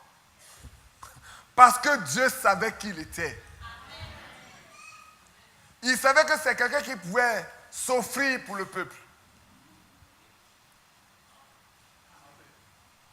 Aucun membre de sa famille n'était prêt à s'offrir pour le peuple. Ni même le roi Saül n'était prêt à s'offrir pour le peuple. Beaucoup aiment bien les honneurs, mais ils ne veulent jamais mourir. Quand David est arrivé là, au champ, il a commencé à prêter à tambour, mais il regarde, il y a un incirconcis, parce qu'il est grand de taille. Il est grand, il a 6 doigts. Et quand il se présente, tous ont peur. Personne n'était prêt à mourir pour le peuple de Dieu. Personne. Quand il apparaît, tout le monde disparaît. Dieu savait que dans la famille, dans ce peuple, au niveau d'Isaïe, il a quelqu'un qui est né, qu'il connaissait avant la fondation du monde, qui ne peut jamais accepter qu'on l'insulte, malgré sa taille. Il ne se mélange pas aux autres. Il est toujours avec ses brebis. Dans le désert, les éléphants se battent avec les ours, avec les lions. Maintenant que je connais les ours par la télévision, je vois exactement de quoi David a eu affaire. Quand cet animal se met sur pied, il fait 2,50 m. Avec ses ongles, quand il fait ça, il peut te déchirer complètement jusqu'à terre. Et quand il te balance, il n'a plus rien à faire. Avec ses os, avec ses dents, il peut t'écraser. Et la Bible dit, David a tué un os pour lui arracher la brebis. David a tué un lion pour lui arracher la brebis. Alléluia. Avec sa fronde. Dieu lui a donné de faire des expériences dans le secret. Personne ne savait quelle relation il avait avec Dieu. Regardez comme je disais hier. Avant-hier, j'ai lu ma Bible et puis le Seigneur dit, je vais aux extrémités de la terre pour prendre un homme, pour accomplir mes desseins. Il dit, je peux aller aux extrémités. Je n'ai pas retenu le passage, j'ai cherché dans Isaïe. Je vais aux extrémités de la terre, je prends un homme. Même un indigent, je le prends là, et puis je le prends pour accomplir mes desseins.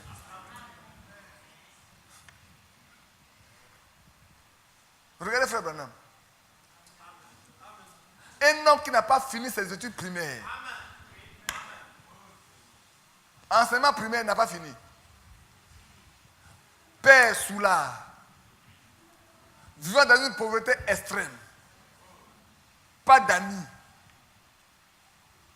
Mais Dieu a fait de lui un porteur de promesses. Pour vous et moi. Et Dieu l'a élevé tellement qu'il est devenu l'enseignant des docteurs. Celui qui n'a qu'un enseignement primaire, il est devenu le docteur des docteurs. Quand les gens disaient que les miracles, non, en notre temps, ce n'est pas pour de faire les miracles, il pouvait leur dire, il est écrit. Qu'ils ont posé les mêmes malades et les malades se porteront bien.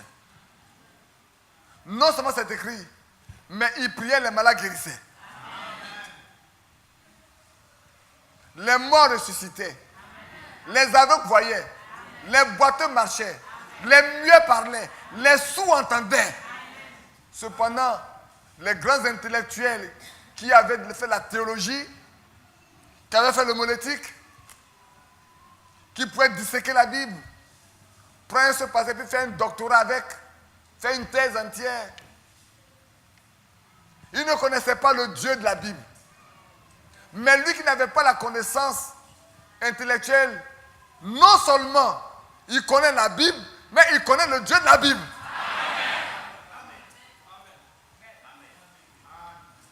Qu'est-ce que vous choisirez? Moi, je choisirais de connaître le Dieu de la Bible. Même si je ne sais pas lire, si je le connais, c'est suffisant. Si je ne sais pas lire, mais que lui, je le connais, je peux lui parler, il peut me parler, c'est suffisant. Ainsi, frère, nous sommes tous, à quelque point que ce soit, Jean-Marie, n'oublie pas que tu es porteur de promesses pour ta famille. Mathias, toi pourtant je ne sais plus comment il faut le dire, mais tu le sais. Tu le sais. Comment Dieu t'a utilisé dans ta petite famille. Toi qui es le cadet de tous, comment ça s'est passé? Arrêtez-vous. Dieu au Seigneur. Ne suis pas porteuse ou porteur de promesses pour quelqu'un qui est assis là. Oui, c'est vrai, frère.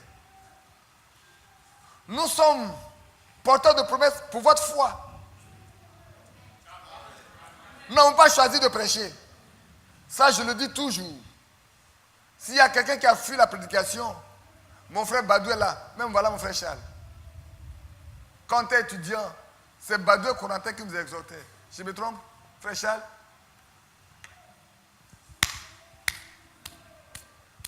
Mais vous savez pourquoi? Je l'ai déjà dit ici, non?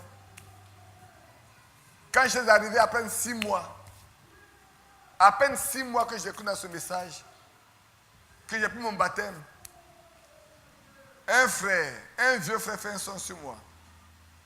Il me voit lâcher en train de jeter l'eau sur le peuple. Et puis, un groupe est sorti. Quand on est venu me raconter ça, en juin 78, j'ai dit la seule chose que je ne dois pas faire, c'est de m'approcher de la prédication. Je ne prêcherai jamais parce que je ne suis pas venu croire pour diviser l'Église ou pour chasser des frères de l'Église. Donc quand les frères prêchaient, je suis heureux de rester loin. Mais je ne l'ai pas rencontré à quelqu'un d'autre. Pourquoi je ne prêchais pas? J'avais peur parce que j'ai dit le jour où je vais prêcher, l'Église risque d'être divisée. Beaucoup de frères qui étaient en ce moment-là, et étudiants, oh, il y en a qui aimaient bien organiser les réunions des étudiants. Mon frère Isaac sait. Il y en a qui aimaient bien organiser. Ça fait des choses que je suis même devenu quelqu'un qui chantait dans l'église. Ça fait des choses qu'on est venu me chercher un matin pour dire, frère, tu vas gérer la quête de l'église de moi. Est-ce parce que j'ai fait l'économie que vous me choisissez, mais c'est parce que Dieu vous a parlé? L'économie n'a rien à voir avec la caisse de l'église. Les études économiques, c'est pour le monde. Dans la maison de Dieu, on a besoin de l'Esprit de Dieu pour faire les choses de Dieu. J'ai dit à mes frères que j'aime bien, j'ai dit non, je ne veux pas.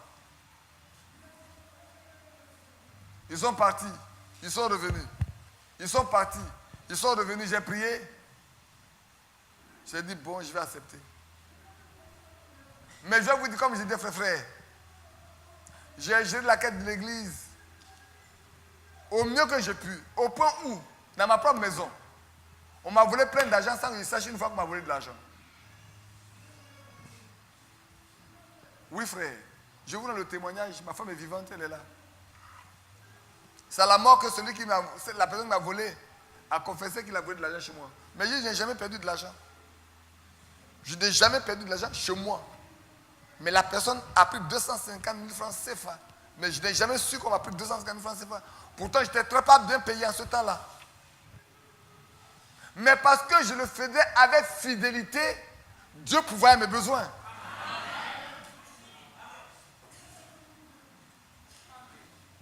Oui, frère. Lui, quand c'est connu, même chose. Lui, il a été chassé du Burkina pour venir en Côte d'Ivoire. Lui, il a été chassé. On est venu en Côte d'Ivoire, il dit, lui, un Burkinabé bon teint. Oh, c'est des gens qui ont échoué dans leur vie qui vont en Côte d'Ivoire. Mon fils, c'est pas vrai. C'était ça avant. Il dit, moi, j'allais faire quoi en Côte d'Ivoire? C'est les Burkinabés qui ont échoué qui vont en Côte d'Ivoire. Moi, un technicien supérieur de mon rang, prédestiné à être cadre du pays, il va être un cadre en bois. J'allais faire quoi en Côte d'Ivoire? Il a hésité, il a résisté. Demandez-le lui. C'est un électricien. Il a failli perdre sa vie là-bas. Moi, il me l'a raconté un jour, on venait de Bouaké. Il me l'a raconté pendant tout le temps on a fait la route. Il dit, papa, avec ces histoires de haute tension, je suis tombé. Tu touches un fil, tu meurs. Comment j'ai échappé à ça, je ne sais pas. Malgré tout. Et puis, en ce temps-là, La Côte d'Ivoire et le Burkina, il n'y avait pas de liaison. Il dit, Seigneur, c'est toi qui veux, je parte là. Il faut que les relations soient établies pour que moi je puisse traverser. Le laisser passer. Parce que les cadres burkinabés ne pouvaient pas passer pour venir. On lui a donné le laisser passer pour qu'il vienne en Côte d'Ivoire. A été supprimé. On n'a plus besoin de laisser passer, c'était libre. Donc Dieu a exaucé sa prière. Maintenant, quel argument il a? Il n'en a plus. Il était porteur de promesses. Pour l'église et pour sa famille. Or, matériellement, par les gens auraient pu compter sur lui, chez lui là-bas. Un BTS en ce temps-là, technicien. Il était destiné à être peut-être directeur ou même dans le cadre de rentrer dans le ministère parce qu'après il a fait d'autres formations. Ses amis qui sont restés là-bas aujourd'hui, c'est les hauts cadres du pays. Il y a un qui lui a dit, toi tu perds ton temps, un haut cadre comme ça, tu es devenu n'importe quoi. Mais il est devenu plus riche que lui, c'est pas. Qu'est-ce que sont que les richesses matérielles et naturelles contre les richesses spirituelles? Les richesses naturelles là, on les perd en quelques jours. Même la mort peut nous frapper et puis ces biens ne nous connaîtront plus jamais. Mais si nous avons des trésors au ciel, elles nous attendent pour l'éternité. Porteur de promesses.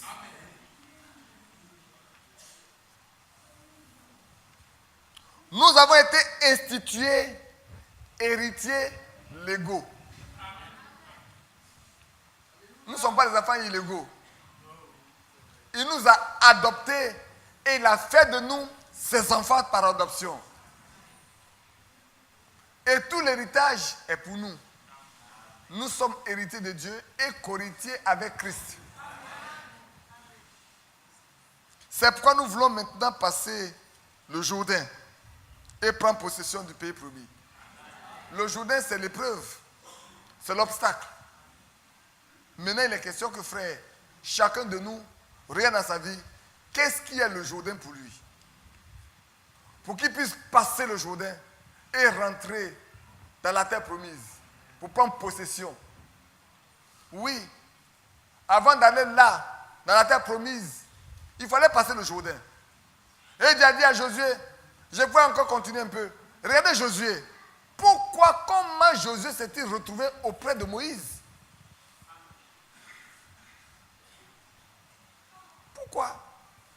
Pourquoi Josué? Pourquoi Caleb? Comment se fait-il que ce jeune homme s'est retrouvé auprès de Moïse? Comment est-il devenu un vrai guerrier? Un vrai soldat? Presque, il peut dire, excusez-moi, invincible. Mais Dieu savait que c'est lui qui devait prendre la place de Moïse. Quand Moïse n'était pas là. Dieu lui a dit, mais Moïse, l'heure est venue de partir pour toi. Appelle Josué, en qui réside l'esprit de sagesse. Dieu le connaissait. Peut-être Moïse savait bien qu'il avait l'esprit de sagesse. Il dit, mais lui, le jeune homme là, le combattant, le vaillant là, c'est lui qui va le faire entrer. Appelle-le et consacre-le devant le peuple. Parce que c'est lui que j'ai décidé pour ton remplacement. Toi, tu es arrivé là, tu allais te reposer. Parce que tu ne m'as pas glorifié. Tu ne m'as pas sanctifié devant le peuple. Tu as tapé 2 fois, il t'a dit de parler, tu n'as pas parlé, tu as frappé. Maintenant, il fallait te reposer. J'ai un jeune homme là qui va te remplacer. Il faut le prendre là, devant le peuple. Et puis, il faut le consacrer, il faut prier pour lui. Mais pourquoi c'est lui? Pourquoi ce n'est pas Caleb? Parce qu'ils étaient 2 quand même, non? Oh là là. Parce qu'il était dès le commencement porteur de la promesse de faire rentrer le peuple sur la terre promise. C'est Dieu qui a décidé. Et frère, dans la lettre circulaire de octobre 2007, vous pouvez dire ceci, je vous lève le lire, et je m'arrête là pour qu'on continue dimanche prochain. L'Éternel Dieu agit toujours de la même manière. Il détermine seul ce qui doit arriver. Il n'a pas besoin de consulter quelqu'un pour ce qu'il doit faire. Donc il détermine ce qui doit arriver. Comment ça doit arriver. Quand et par qui cela doit arriver, c'est lui seul qui le détermine.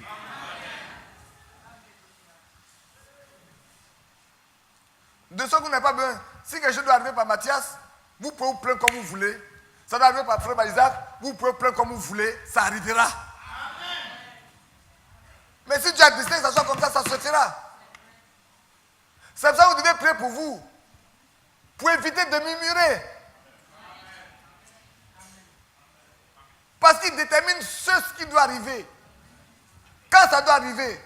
Comment ça doit arriver. Par qui ça doit arriver. C'est lui ce qui le détermine. Il n'a besoin de conseil de personne.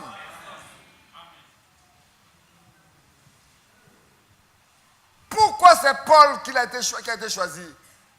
Alors qu'il était au moins 11 qui sont restés après que Jésus soit mort et ressuscité. Le Matthias était là. Il y avait beaucoup d'apôtres. Il en avait choisi 12. Jude est parti à son lieu. N'est-ce pas? Pierre était apôtre des Juifs. Et un autre devait sortir pour être apôtre des païens. Mais Dieu a choisi Paul. Alléluia. Quelqu'un peut être jaloux, se fâcher ou parler. Mais Dieu a décidé que ce soit Paul. Il n'était pas avec eux au commencement. Mais ce n'est pas ça qui était important. Dieu avait la capacité de nous révéler ce qui était au commencement. Il dit, celui qui a fait de Pierre la peau des circoncis a fait de moi la peau des païens. Alléluia. C'est merveilleux de savoir ce que Dieu veut faire avec toi. C'est pour ça que vous avez besoin de savoir quel type de promesse vous êtes porteur. Pour l'église, pour votre famille, pour vos amis,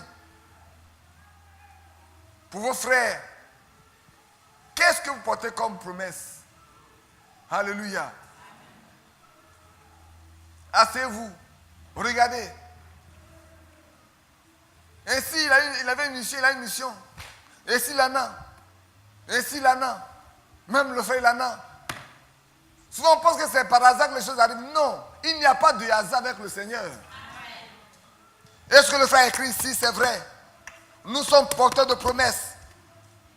Parce qu'il nous a institués, il nous a élevés comme héritiers légaux. La parole de Dieu doit s'accomplir littéralement au milieu de nous et dans la vie de chacun. Je vais m'arrêter là ce matin. Mais vous devez retenir que la parole de Dieu que nous avons reçue doit s'accomplir littéralement telle qu'elle est écrite dans la vie de cette église et dans la vie de chacun de nous. Tu entends, ma fille?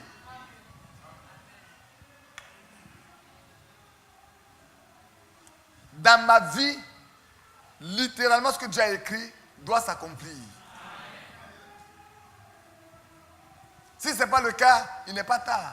Je dois m'arrêter et dire à quelqu'un, moi aussi, cette écriture-là, c'est accompli dans ma vie. Celle-là, Dieu l'a écrit, moi je l'ai eu dans ma vie. Pas seulement pour le baptême. Après le baptême, il y a l'autre. Et le baptême Saint-Esprit. Et on doit continuer pour chaque promesse. Elle doit devenir littéralement accomplie dans notre vie. Mes frères qui sont en ligne, vous comprenez? Je sais que ce n'est pas à ceux qui sont ici seulement que je parle. Ce n'est pas à vous qui êtes aujourd'hui en ligne seulement que je parle. Mes frères, laissez-moi terminer. Je sais que quelqu'un va vous dire, oh là là, il est parti réciter Frère Franck aujourd'hui. Est-ce que c'est nécessaire? Permettez-moi de conclure ici en prenant la Bible. Moi, tout ce que je fais, je veux que ça soit biblique. Dans Colossiens, le chapitre 4, le verset 16. Pour vous qui me voyez la première fois, lire les circulaires, voilà ce que Paul dit. Mon apôtre, apôtre de païens, apôtre des gentils dont je suis membre. Voilà ce que l'apôtre Paul écrit. Lorsque cette lettre aura été lue chez vous, faites en sorte qu'elle soit aussi lue dans l'église de Laodicée. Et que vous lisez à votre tour celle qui vous arrive de Laodicée. On va dire, mes frères, on dit de lire, on n'a pas dit de lire ça devant l'église. Maintenant, je vais vous lire 1 Thessaloniciens 5, 27. Dans 1 Thessaloniciens 5, 27, il est écrit, je lis à partir du verset 25. Frères, priez pour nous. Saluez tous les frères par un saint baiser. Je vous en conjure, par le Seigneur, que cette lettre soit lue à tous les frères.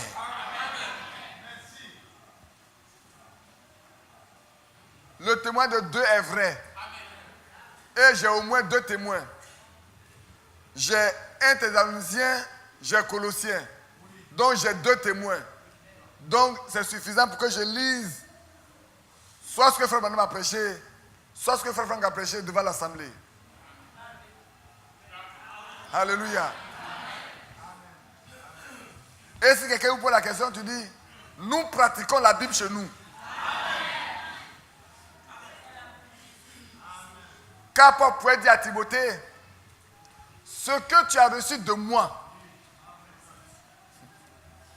ce que j'ai reçu de Branham et de Franck. Alléluia. Ce que j'ai reçu de Branham et de Franck. Timothée, annonce ça à des hommes capables de l'enseigner aussi à d'autres. Ce que j'ai reçu de Franck et de Branham, je vais l'annoncer à vous, afin que vous soyez capables de l'annoncer aussi à d'autres.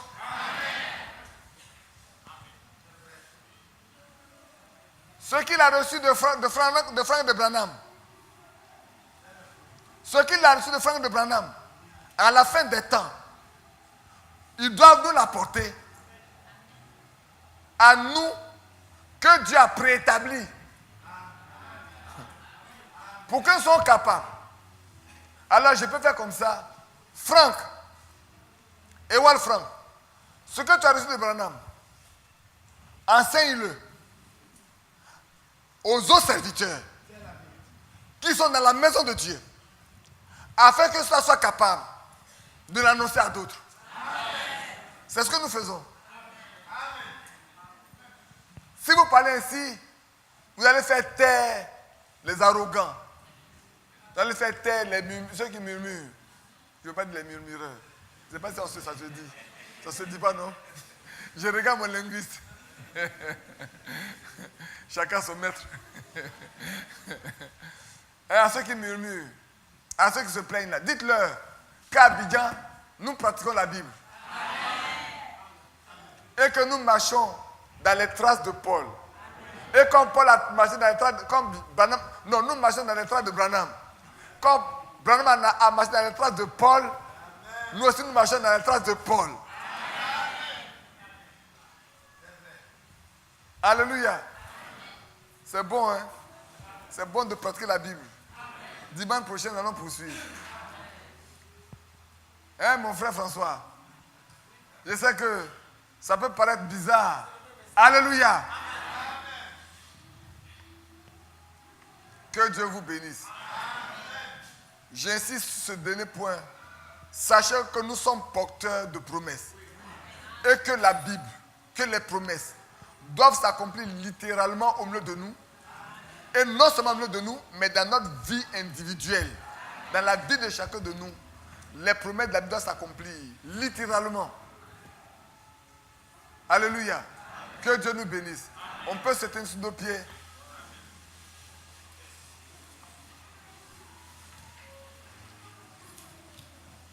Je peux prendre ce cantique.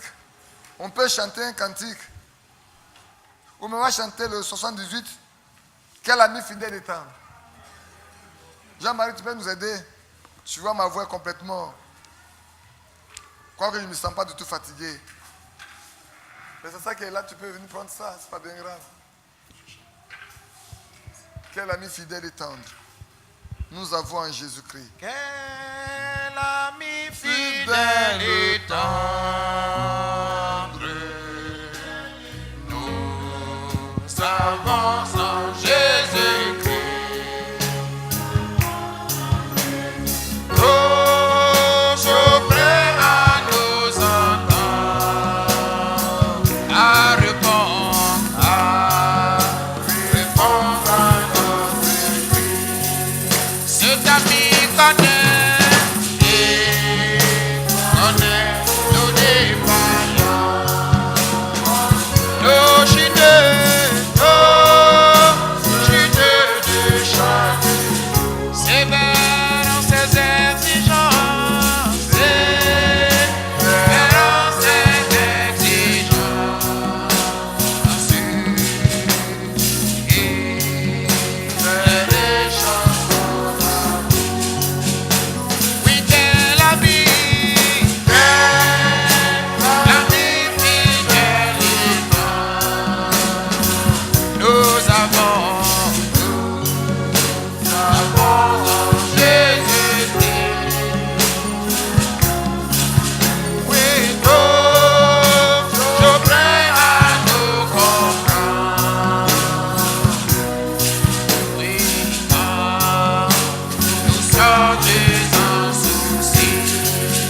Pourquoi disons-lui, disons-lui tout que nous faisons.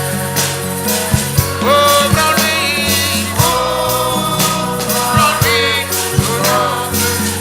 bientôt ces paroles saintes, nos saintes paroles saintes, nous rendrons.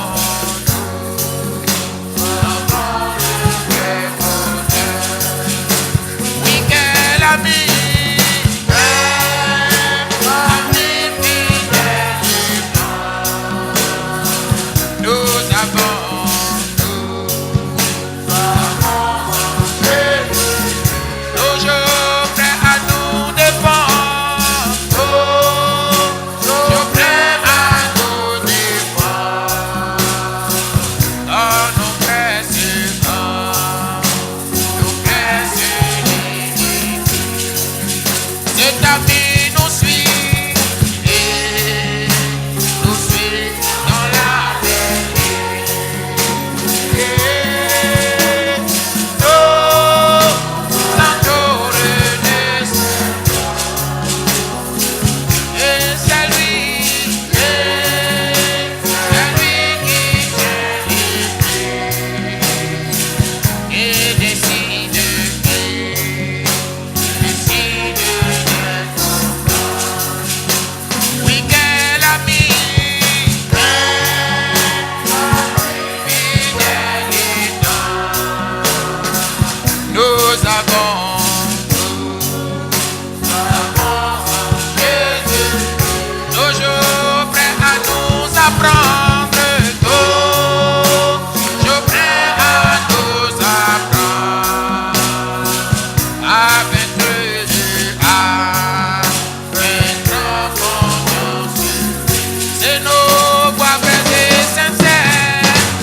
Je pense que c'est notre espérance à nous tous.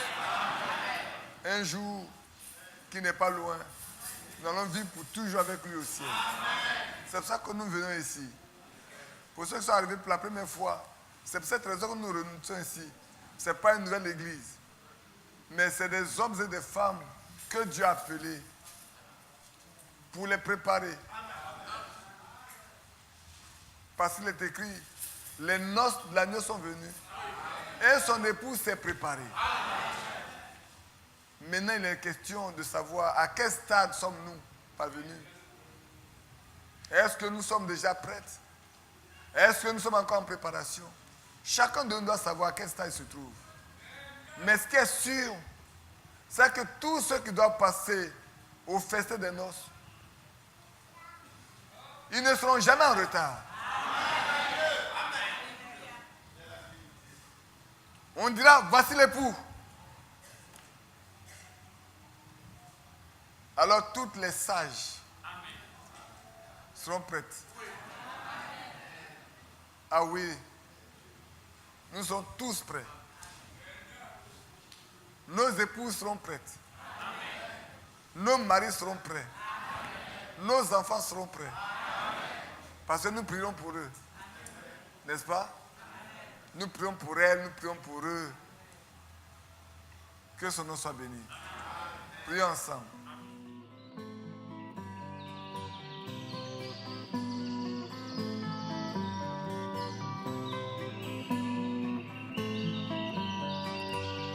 J'aime l'Éternel, car il entend ma voix. Il a penché vers moi son oreille, et je le chanterai.